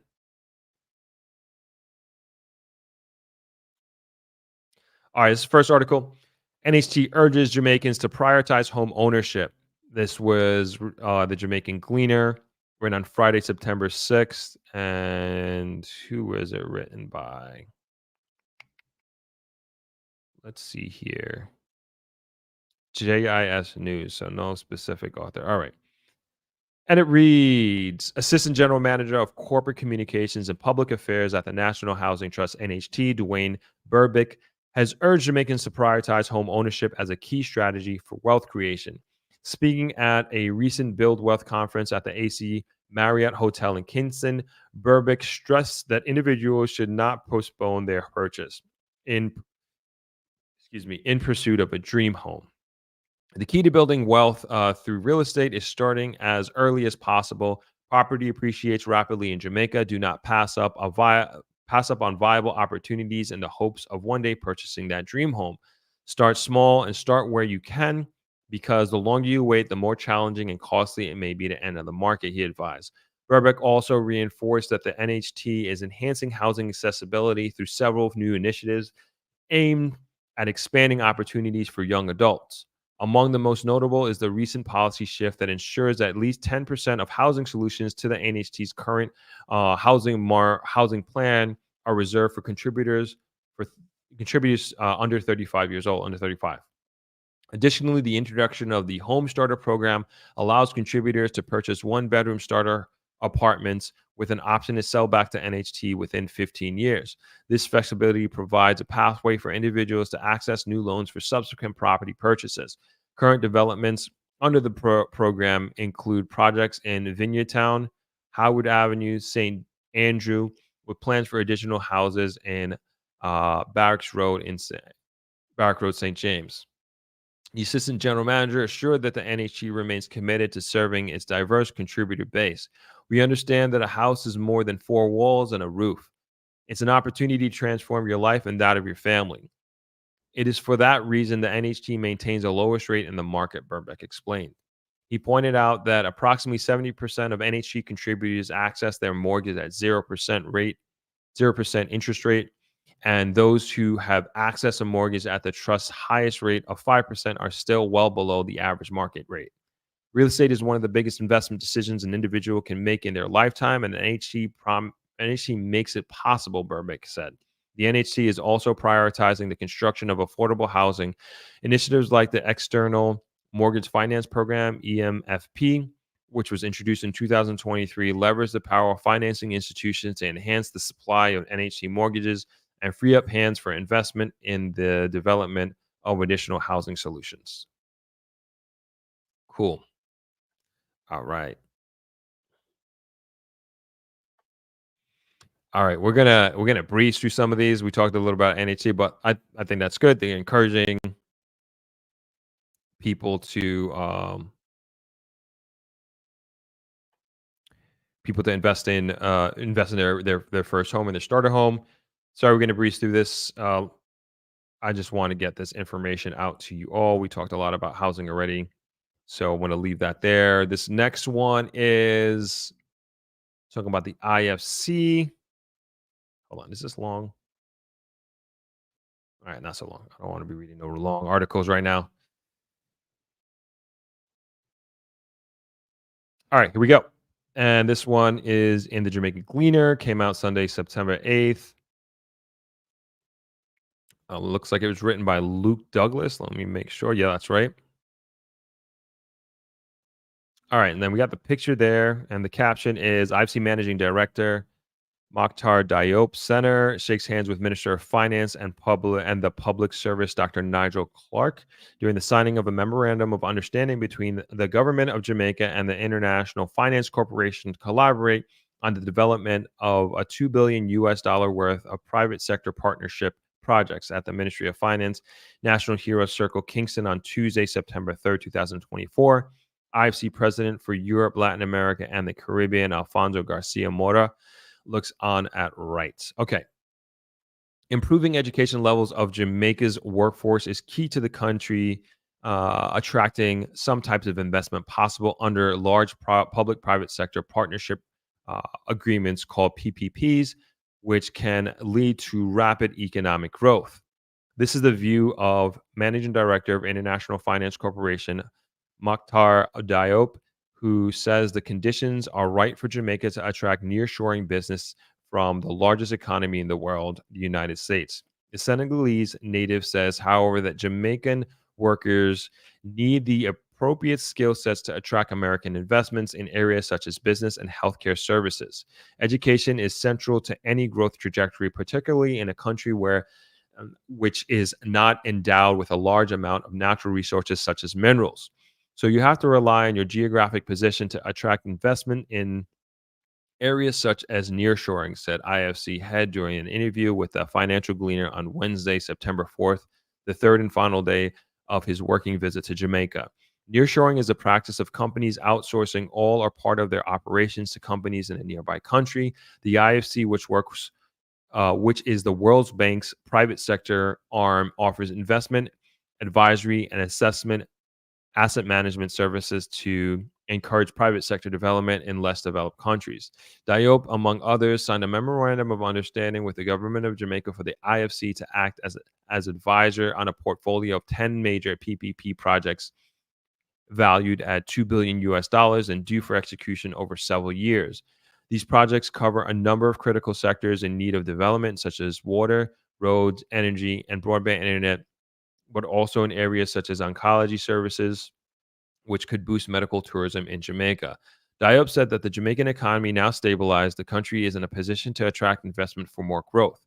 If you look at the wonderful job that the government has done with the leadership of Minister Clark in the Ministry of Finance and bringing back stability, there's more than 5 months of imports and reserves, inflation around 6%. It's a totally different picture that it was in the past, said the IFC boss. With Jamaica in a proximity of the United States, Diop says There are great possibilities for nearshoring with more companies there than is being done currently. Jamaica already has a large business processing outsource sector, also referred to as the global sector services, with more than 50 companies operating in Jamaica, employing more than 50,000 persons. However, Diop believes that with the right workforce, Jamaica could attract more companies in accounting, auditing, business consulting, and medical services. One example is medical tourism, which is why we are talking about PPP areas such as oncology. There are non-communicable diseases which are affecting the aging population in the United States, for which the services could be nearshored here. It is less than a 2-hour flight from Miami to come here for your medical treatment or your surgery and go back, Diop noted. When we are looking for better quality jobs, that's how we think we need to think. It requires targeting in the areas where there are identified needs so that people can look in the direction of government, he said. And recognizing Finance Minister Clark for his work, including Jamaica's removal from the Financial Action Task Force gray list earlier this year, Diop said that the type of investments possible today would not have happened in the past. People would not come to the country where inflation is so high, or where people could not import a lot of related goods for their businesses because the reserves are too low. But now, with the conditions in place, we're able to do that, make the investment, said the IFC head. Diop said his visit to Jamaica at the time had much to do with the country's improved economic conditions.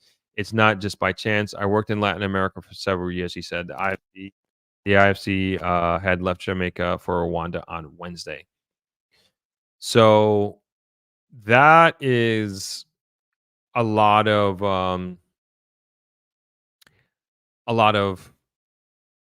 positive news, right? And a lot of stuff that we've already been talking about, right? So let's go back to. Sorry, we already read that. Let's go back to I think the economic stability is not something that like I want to pass over, and it's something that is like we've we've gone so far in a relatively short period of time as a country, and yes, all this praise should rightfully be given to Minister Clark, and in a big way.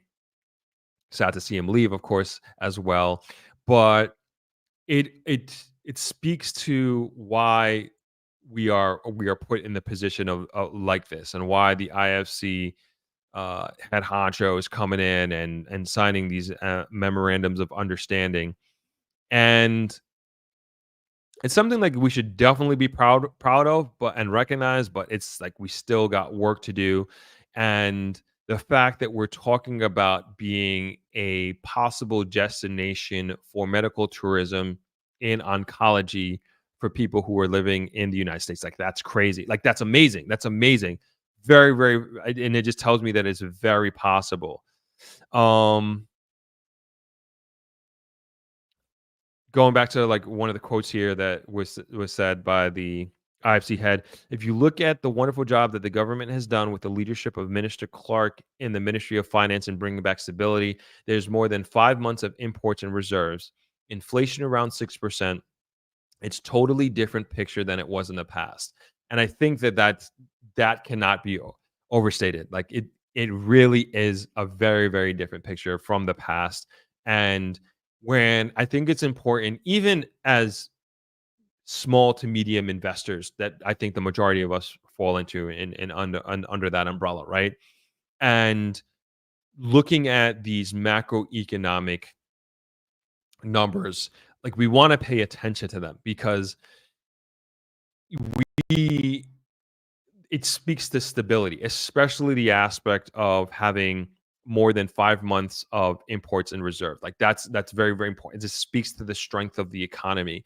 I remember a few months ago, maybe a few weeks ago, we were talking about uh, the foreign cash reserves being at the highest level that it has ever been, and it continuing to grow. And like, I mean, these are just great. This is great because when we talk about like mitigating against risk as a country and against unforeseen just financial hurdles that we could be like just acts of God and that sort of thing. And it just puts us in a great position to be able to handle things like that. Not, knock on wood and everything like that. But it's just good. It's just good to be in this position. Anything on that? Let me know. I want to move on to the next one quickly because I just want to make sure we get through all these articles in this time. Uh,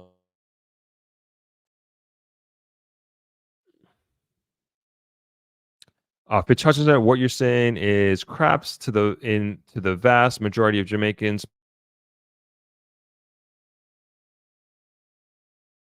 Is crap. Are you talking about the article I just read? Let me know. What's going on, Pat? Good to see you. Thanks for joining. All right, let's go to the last article that I have here.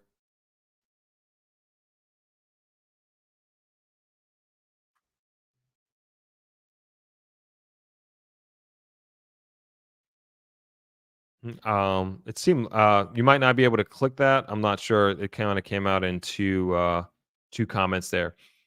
All right, this one little lengthy. All right, you'll get the gist here. Okay, it's our last article. This one is in the Observer, written by Charmaine Clark. August 25th, opening for the Pinnacle's commercial project, European firm tip to manage hotel site.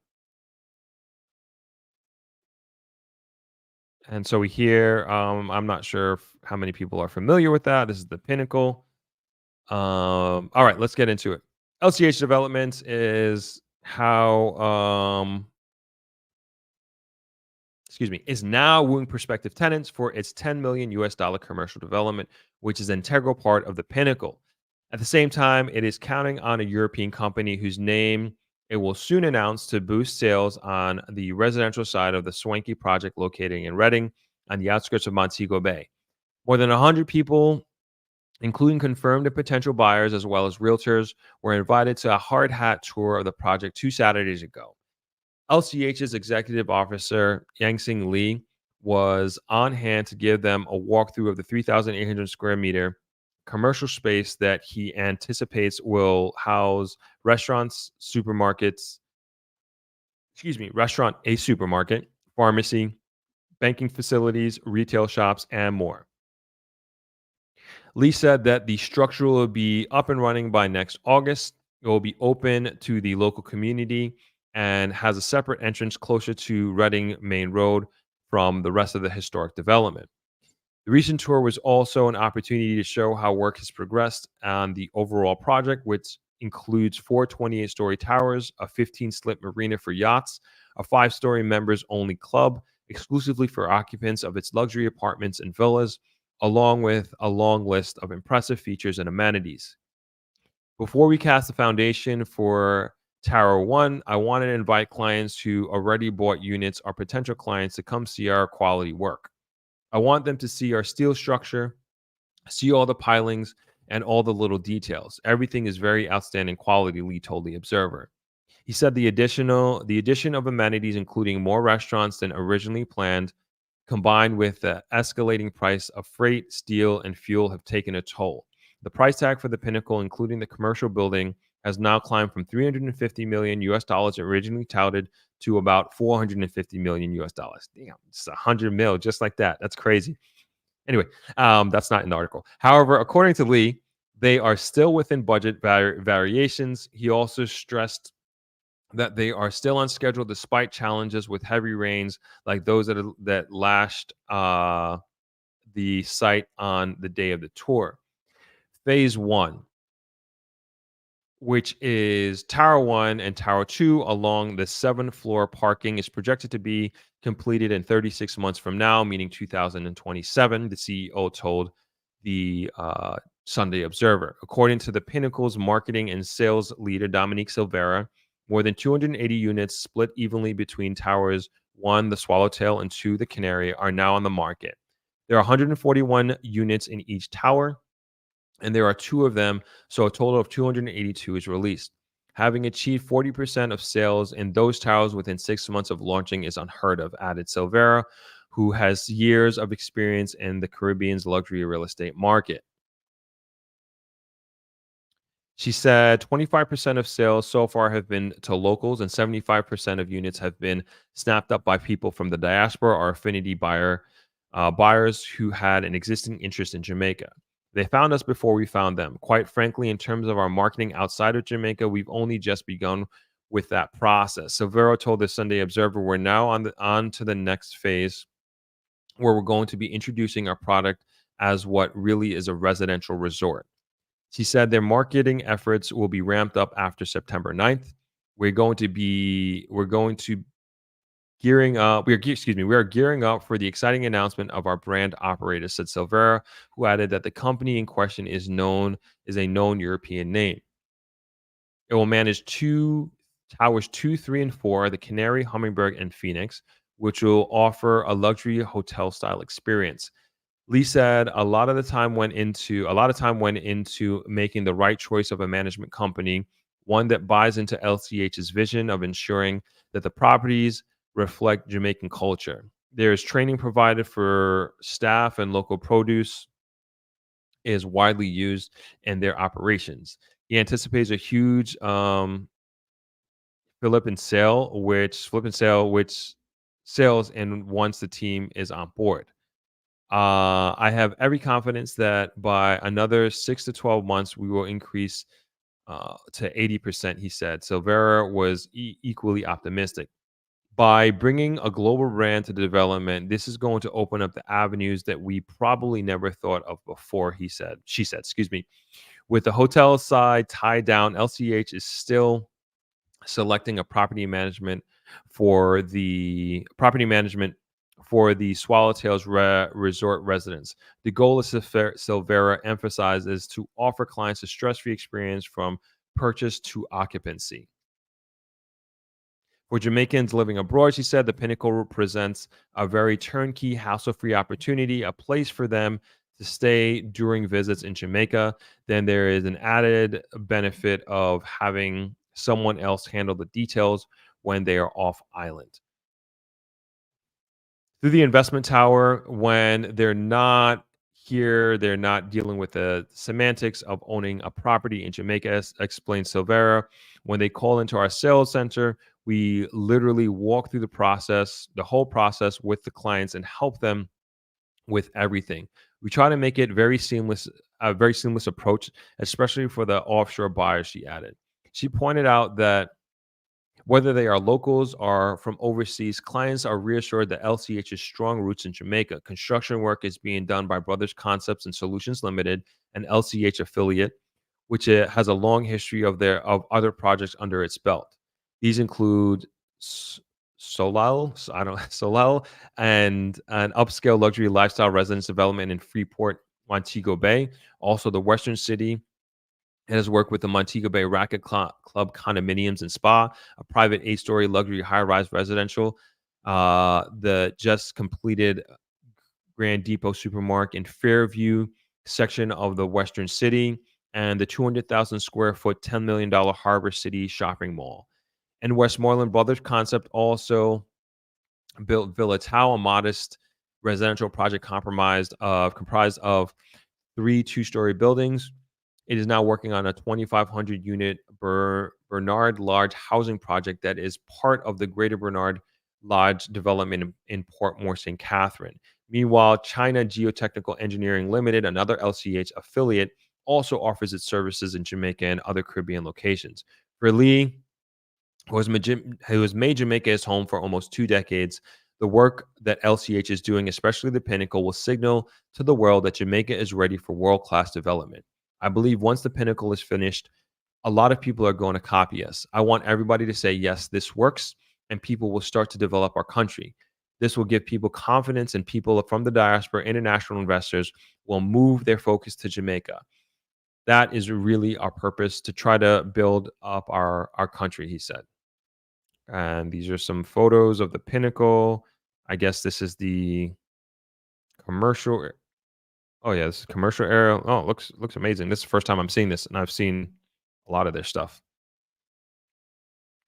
All right, let's I'm gonna show you, take this down. We'll get into some comments and I'm gonna show you, let's see. All right, we'll show you a video, Pinnacle video. Our intent is to change the landscape of Jamaica, to put us on the map globally as we deserve to be. Our product is far more supreme than I see in other places where they have far less. So there's 4 towers of the wildlife and birds around the development: the swallowtail, the canary, the hummingbird, and the phoenix. Each tower has its own level of amenities in terms of gym, lounge areas, pool, cabanas, concierge, tennis courts, basketball courts, golf simulators, cigar bars, cafes, restaurants. In order to stabilize the construction, we drive concrete piles down into the ground to the tune of, this is 28 stories, 180 feet down below, in order to stabilize the building.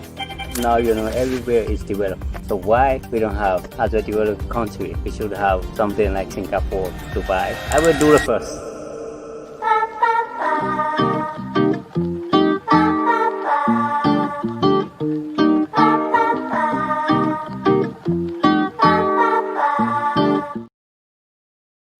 All right, that was the Pinnacle that I did a video on. That was the intro, and I'm gonna, for those that are interested and want to learn more about the Pinnacle, I have it on my channel. I'm gonna try to put it up for you if I can find it real quick. Yep, just found it, and you can go ahead and watch the video if you want to take a look at it. There's a link that you can fill out, and you can watch the video, get information on the Pinnacle. No Cap Dan's vlog says how much of the Pinnacle units.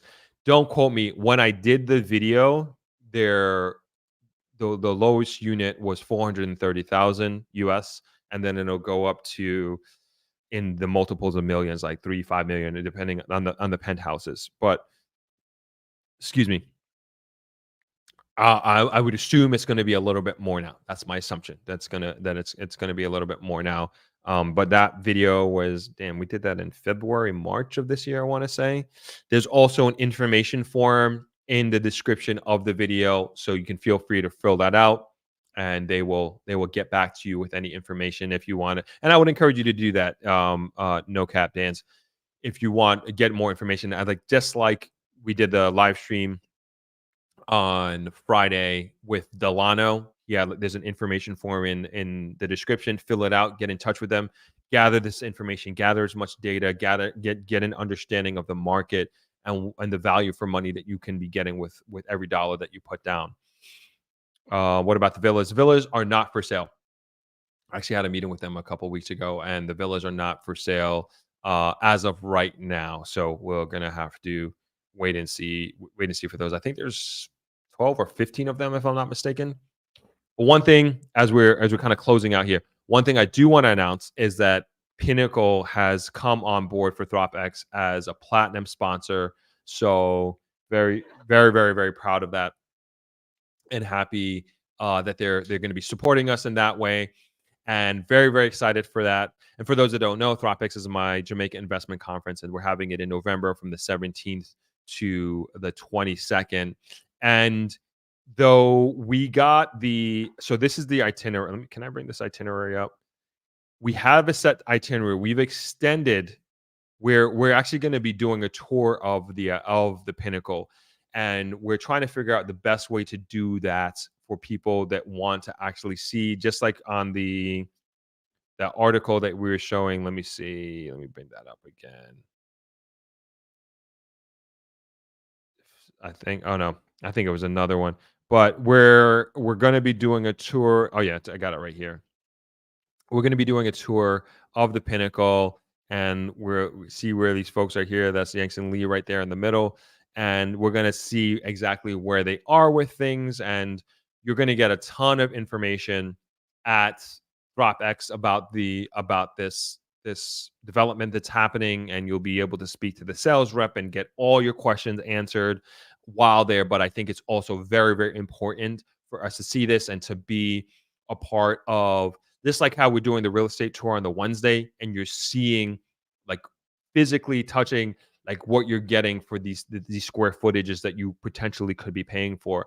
And I think it's a very, very important opportunity to compare apples and apples and what you're getting in, say, Montego Bay to what you could possibly be getting here. As much as I'm an advocate for Negril and I would love to have you here and I want you here and I want you to invest here, I also want you to make a smart decision for you and what works best for you and your family. So, feel free when you come, like, and like, just like with Delano, ask as many questions as possible. And when you come to ThropX and you're sitting with developers, when you're sitting with property owners, ask your questions, be very specific, throw the hard balls, like you want to know.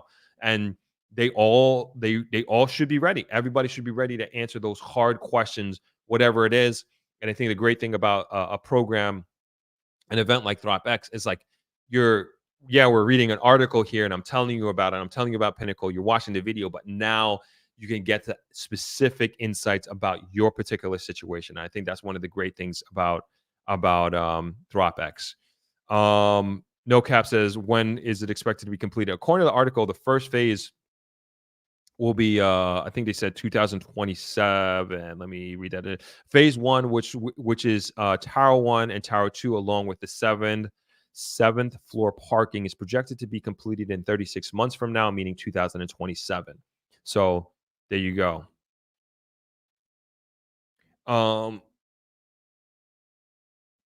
Team Yardy, Throp, unbiased opinion, would you buy one? Absolutely, 100%, no question.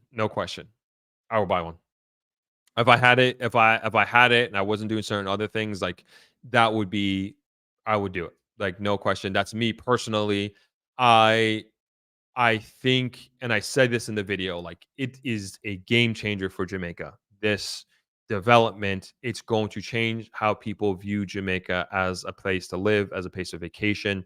It's going to be bringing in a different demographic of investor, of vacationer, of weekend player. Like, they're going to be people who are just going to fly their jet in, like, and it's not just the Pinnacle. I'm just thinking of like the overall picture of Jamaica. Like, you're going to get, it's going to be like this luxury playground. Like, I've used this before, and it's going to be from like very, very ultra super wealthy people to like multi-millionaires type situation. Like, that is the direction that Jamaica is moving in. Like, when you see, like, you're seeing all these pieces and puzzles coming in, you're just like, wow. Like, at least I'm saying, wow. Like, I've never seen this sort of investment on this level at this rate for so many years, so consistently. And so I think Pinnacle is part of that group, and I would, without question, I would invest. Hey, maybe I will. Who knows? Maybe we're in talks. Let's see here. Lloyd Roberts says, the only Jamaicans that can't afford to buy a house are the ones that don't have a reputable form of income or a reasonable job, that those that don't want to work. I mean, I think a lot of people fall into that category for sure. And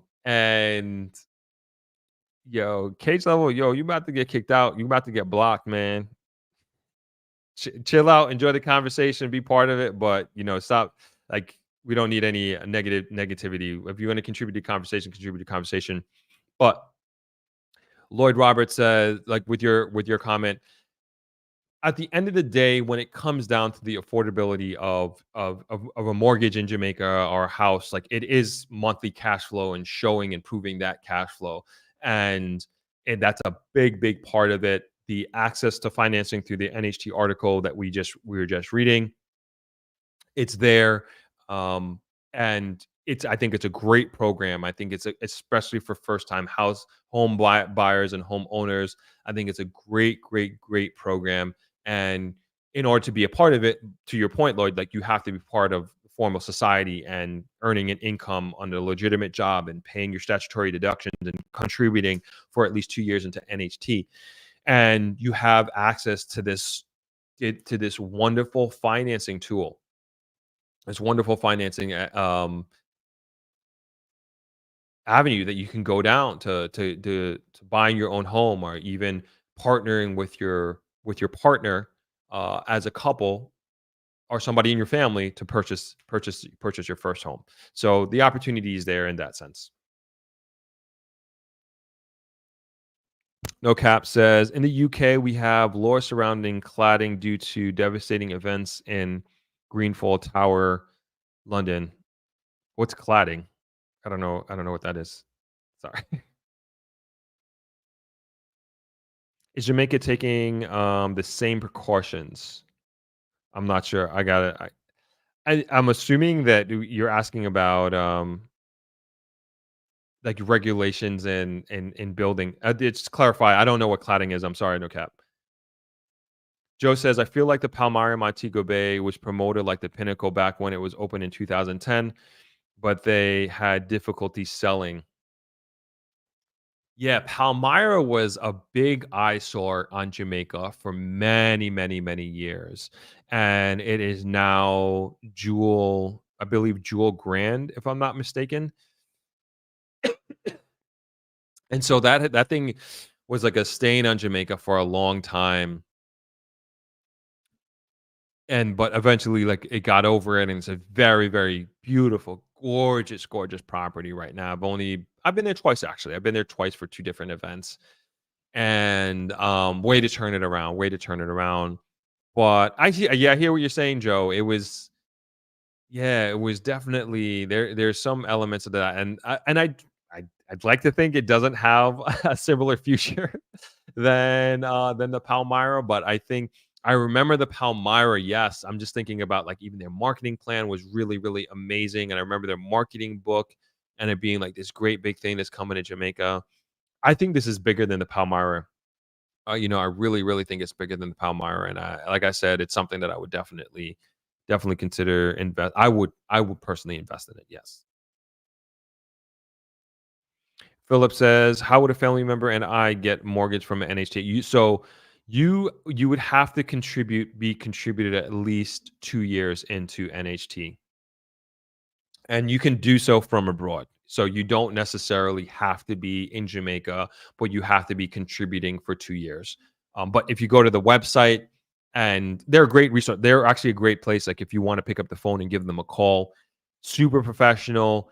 Anytime I've talked to them on the phone, the person that I've spoken with, like very, very informative.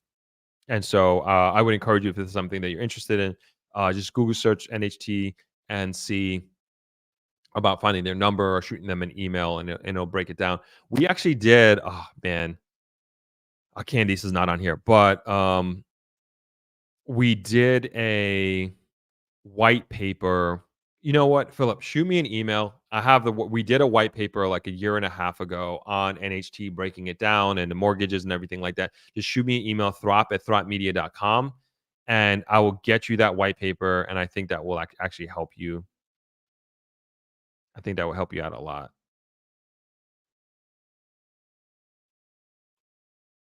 Yeah, and I'll shoot it right over to you, and you can take a look at it, and I think that'll help you get a better understanding. And I'm almost certain we speak to that in the white paper that we put together. No Cap says, cladding caused there to be a huge fire. It's a building material that is highly flammable, but makes the housing condos look good. It turned the large story council block into flames in 8 minutes. I remember hearing about the cladding is the facade. Um, yeah, I mean, I'm assuming, like, we have a lot of building regulations here, uh, between like electric and fire, fire and safety. So yeah, it's definitely not a free for all here. I'm not saying that the UK was or is or anything like that. All right, I think we are. Let me make sure I finished all my articles. Yeah, there was a video that I was gonna watch, but maybe we'll save it for Friday.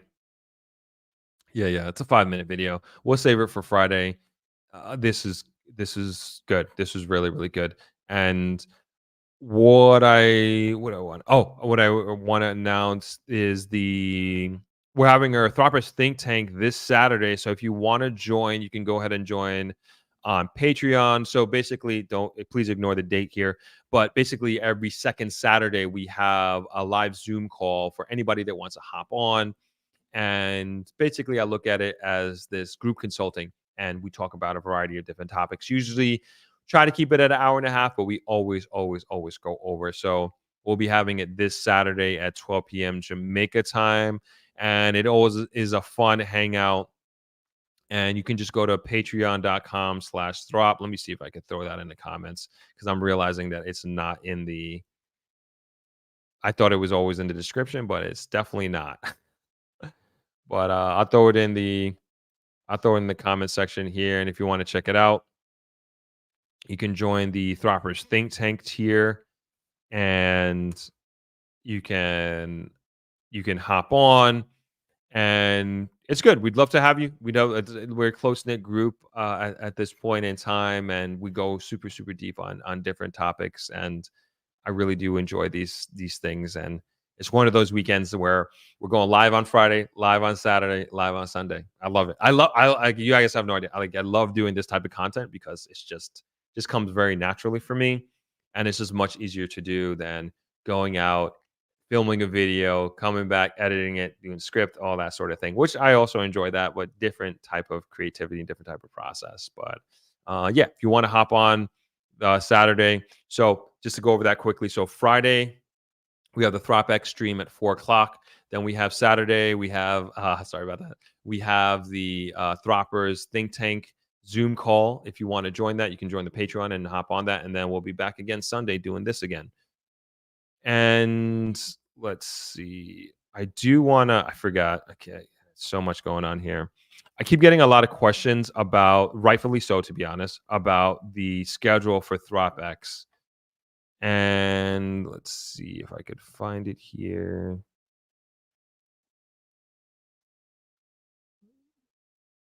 Can you guys see that? Yeah, we can see that. All right, cool. And so this is the schedule. This is the outline of the schedule for ThropX.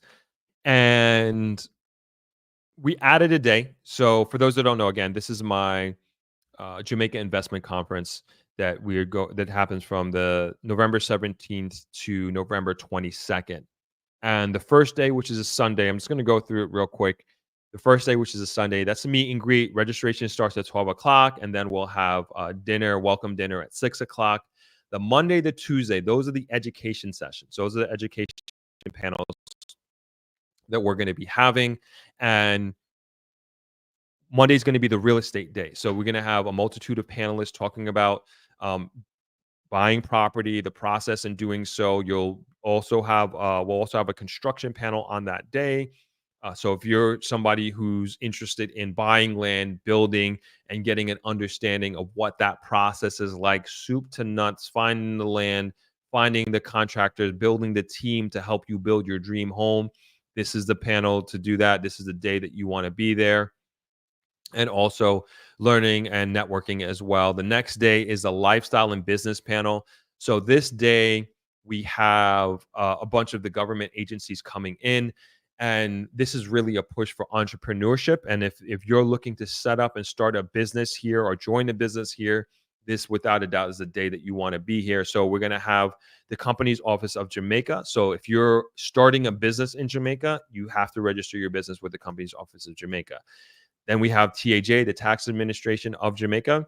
If you're going to do business here, you're going to need to pay taxes here. So that's them. And then JAMPRO, which is, I always say, this is the investment arm of Jamaica. The government arm of Jamaica is going to be there.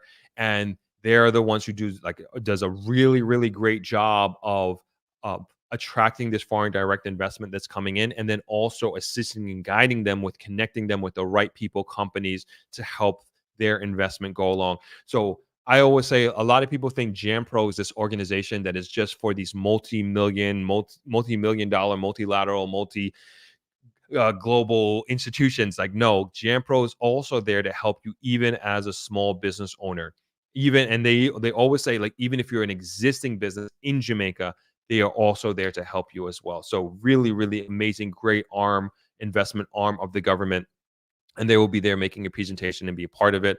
We're also going to have bankers. So, of course, to do all this, you're going to need money. And I think it's important to understand the loan requirements, the process, what it is like to get financing here in Jamaica. And we're going to have several finance and mortgage institutions here during that time. And then also what I thought was an important part is to have you speak to other entrepreneurs here and people who are, I'd say, entrepreneurs who've been doing business here, who are new to doing business here. Learn about their challenges that they're having, the successes that they're having as well. And then I know a lot of people want to move here. I think it's important to interact with people who may be further along the journey that you're looking to either start or the journey that you're already on. So if you're somebody who's looking to retire here, I think it's a good idea to speak to somebody who has retired here and maybe been here a few years, understand what their day to day is like. On Friday, we were talking with Delano, and he was talking about he gets up every morning. He's living at the West End, and he gets up every morning. He's able to see this beautiful view and go for a swim and do all these great things. And I think it's important to understand what the lifestyle is like from somebody who is living here in the Grill, maybe somebody who's living in Montego Bay as well, and to get that understanding. So lifestyle and business day, very, very important day, I thought. Second to that, or I should say next phase, if you will, is the real estate tour. And this is very highly anticipated, probably one of the most anticipated parts of the conference. And we are physically getting up, getting on buses, and we are going to be touring around the Grill and showing different residential and commercial spaces for sale. Like I said, and I opened up this, we might have to change this up a little bit because there are so many commercial properties that are for sale, and I know we're not going to be able to get every of them, but like I'm even thinking of maybe we're even going to have to split the bus route, and maybe there's just a group of people that just gung ho, like, hey, I'm here to buy a hotel, and hey, you go on that bus, and we're going to show you all the hotels that are for sale, and so we're going to try and figure that out. Another thing that we're doing different from last year is we had, I guess, e-packets, if you will, like they're basically PowerPoint presentation that everybody got on their phone to learn about the properties. This year, like that was annoying. Everybody's going to get physical copies of this, and you're going to be able to learn about these properties and follow along and all like the basic information about the different properties that we'll be visiting, and you'll be able to take those pamphlets home with you after the tour. And so I know that is going to sell out. If last year's any indication, the amount of people that showed up for the real estate tour, I had no idea that people were like flew to Jamaica and came to the Grill just for this tour. And I think it's definitely going to happen again. That sort of situation is going to happen again this year, and that's gonna sell out. And I'm breaking this down because I know a lot of people, they can't make every single day, and they're picking and choosing which day that they want to attend. And so this is why I'm doing this breakdown. And so hopefully it gives you a little context that maybe fit whatever it is that you're looking to do or looking to achieve. And so that's the real estate tour on Wednesday. Thursday is what I call the Getting Business Done Day. And it is also the day that we're doing the ATL electric car show. So the Getting Business Done Day, this is for folks who need to get their TRN, need to open a bank account or want to open a brokerage account. And last year, what I noticed is a lot of people who came to the conference, they actually skipped a day so they can get these things done, so they can start the process of buying a home or start the process of opening the business, whatever it is. And so that's why we extended this an additional day to ensure that you don't have to take a day out of the conference, that you can either be networking or learning, or you miss out on the boat ride to go and do this business. And not only that, we're going to actually help facilitate that process so we can expedite it, so you're not waiting in line like everybody else. We're going to have a group situation and go down there. And like, as we get closer, we'll get the numbers, and we're going to talk with we're already talking to the right people, but make sure we get the right numbers to the tax office, and also the banking institutions that we're going to be working with. And then that same day, this is the 21st, we've partnered with ATL Automotive, and moving to Jamaica, you're probably going to need a vehicle. You're probably going to need a car, and figured, why not partner with the best automobile provider in all of Jamaica, and that is ATL Automotive. And as we have a theme of sustainability this year, I think it's very, very important that electric vehicles be on the forefront of that conversation. And so we're having the first electric car show in the Grill ever, and ATL is bringing all their ATL vehicles, electric vehicles, and hybrid vehicles to the Grill, and you'll be able to sit in these vehicles, feel it, get an idea of what what they feel like, but then also I think the education of electric vehicles in Jamaica, the rollout and build out of the electric charging grid across Jamaica, and learning about these vehicles. And not only that, we're also going to have the lending institutions on site as well, so you also get an understanding of what it takes to get an automobile loan if that is something that you're looking to do. And so that's Thursday. And the last day, which is always a sad day, is the boat ride, which will be in the morning. So that's going to be at 10 o'clock in the morning. Then that's going to be one of our networking events. We're also doing it's not on here, but we're also doing a networking event on Thursday night. So we're going to be going to Italian Cafe at around 7 o'clock, so 6, 7 o'clock for dinner time. And then we're going to be going to the jungle. And because I always thought that's important to show, like, hey, there's also a nightlife here. You know, even though this is more of a mature audience, if you will, and mature conference, hey, we like to get out and let our hair down as well. So I think it's important to show that aspect of Negril and of Jamaica. So we'll be going out on Thursday evening, and then Friday morning we're going to be waking up for the boat ride, and we'll be going to Rick's Cafe, being on the water. And I think it's I think it's so awesome and important to see as we talk about investments happening on the West End and the West and Coral Seas. But you're seeing the grill from the sea. You're seeing the grill from the ocean and looking at these different properties. And you're going to get a real estate tour as well from the ocean. And I think we couldn't do it last year because the weather was so bad. You know, fingers crossed that we have good weather this year and we can do this. But I'm very excited to do that because it's also going to be a real estate tour-ish from the sea, and it's going to be our own boat, and we'll be able to, you know, tell you all the different properties, and you will have at that point you will have gotten a great understanding of the layout of Negril, like right across from the West End to the beach road, and now we're going to see it on the sea. And so that's going to be pretty exciting. And then we're going to have our farewell dinner, our all white farewell dinner. Excuse me, all white farewell dinner on Friday. And like I said before, we are going to be doing a tour of the Pinnacle, where I'll let you all know.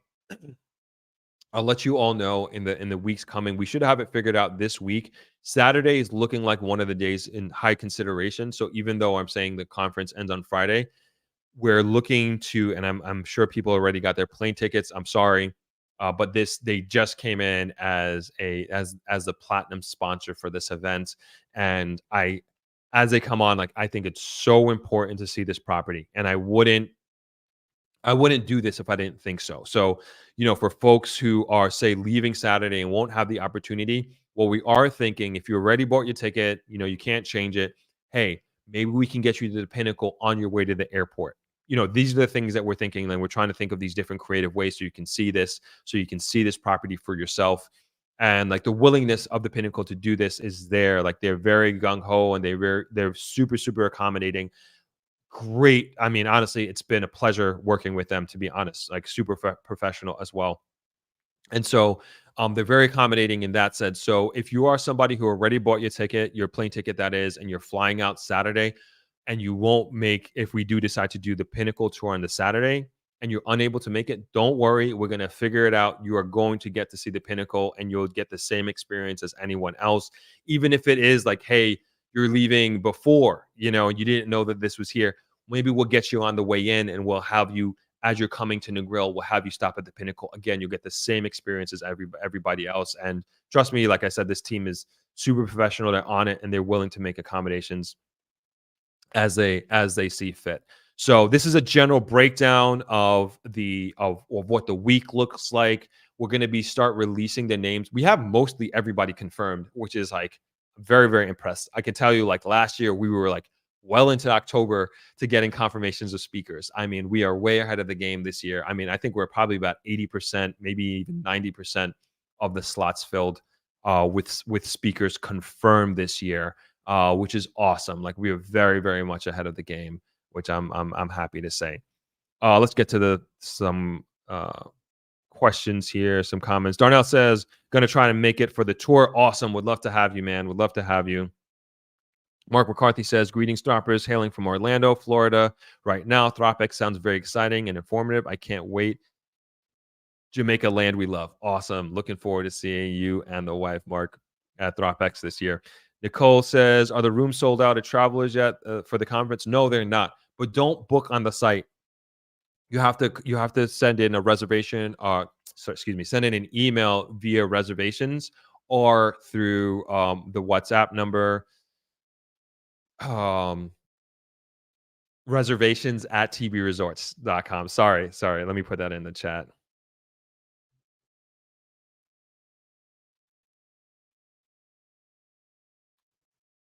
So shoot them an email.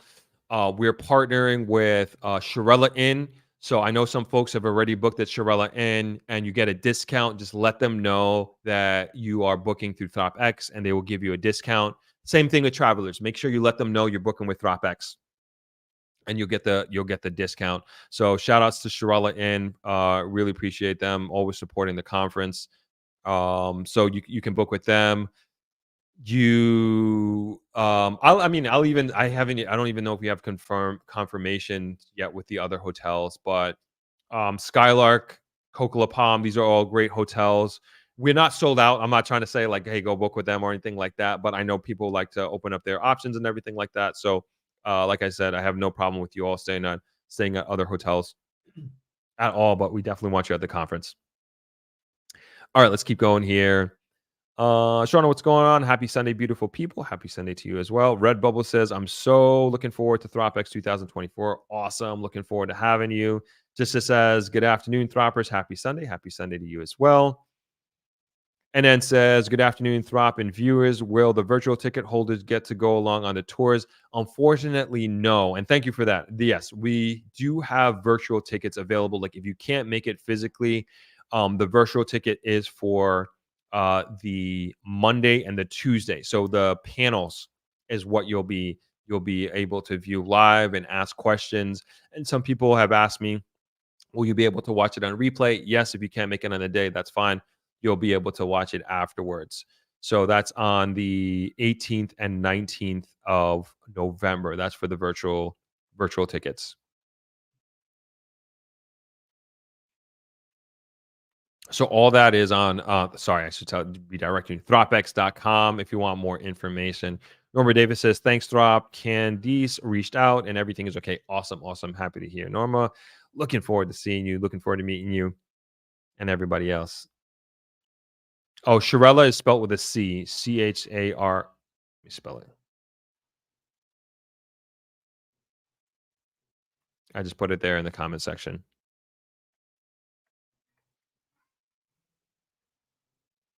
Philip Francis, looking forward to the conference. Can we have a quick conversation prior? Let me know what you want to talk about. I can probably direct you to whatever it is. Shoot me an email, Philip. Let me put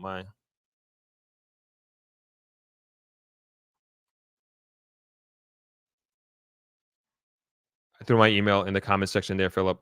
Hit me up. Chris Charles says, hit up the likes. Yes, please hit up the like buttons. That really, really helps out a lot. Cherie D says, afternoon all. We'll be looking at those virtual tickets this year. Wish I could attend. I would have loved to have you, but no problem. We will take you virtually.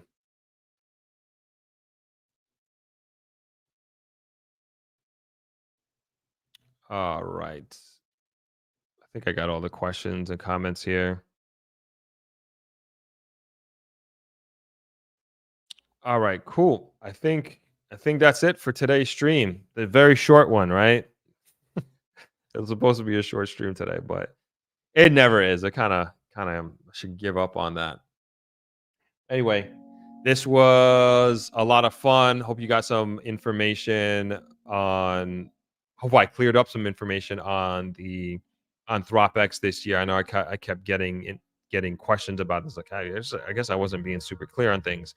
But if you have or need any other questions answered, like I told Philip, just hit me up, shoot me an email, point you in the right direction, or if we need to hop on a quick call, no problem. I'm more than happy to help and accommodate. I think this one is going to be a really good one. I'm looking forward to it. I didn't even play the trailer. Maybe I should do that real quick. Yeah, maybe we'll roll, or maybe we'll leave with that. Anyway, thank you all for hanging out with me this Sunday. I'll be back on Friday Oh no, shoot! I won't be back on Friday. I gotta shoot on Friday. We're doing a shoot with ATL on. Yeah, we're doing a shoot on ATL on Friday. All right, I gotta make this up to you. I don't like missing a stream. I'll figure out a day during the week to do the second live stream, even though this week is crazy. We have 2 shoots this week. Yeah, I don't know if we're gonna have a stream this week. If I can find even half an hour, we're gonna do it. I'll figure it out and I'll let you know. But yeah, I totally forgot we're doing this shoot with ATL Automotive on Friday.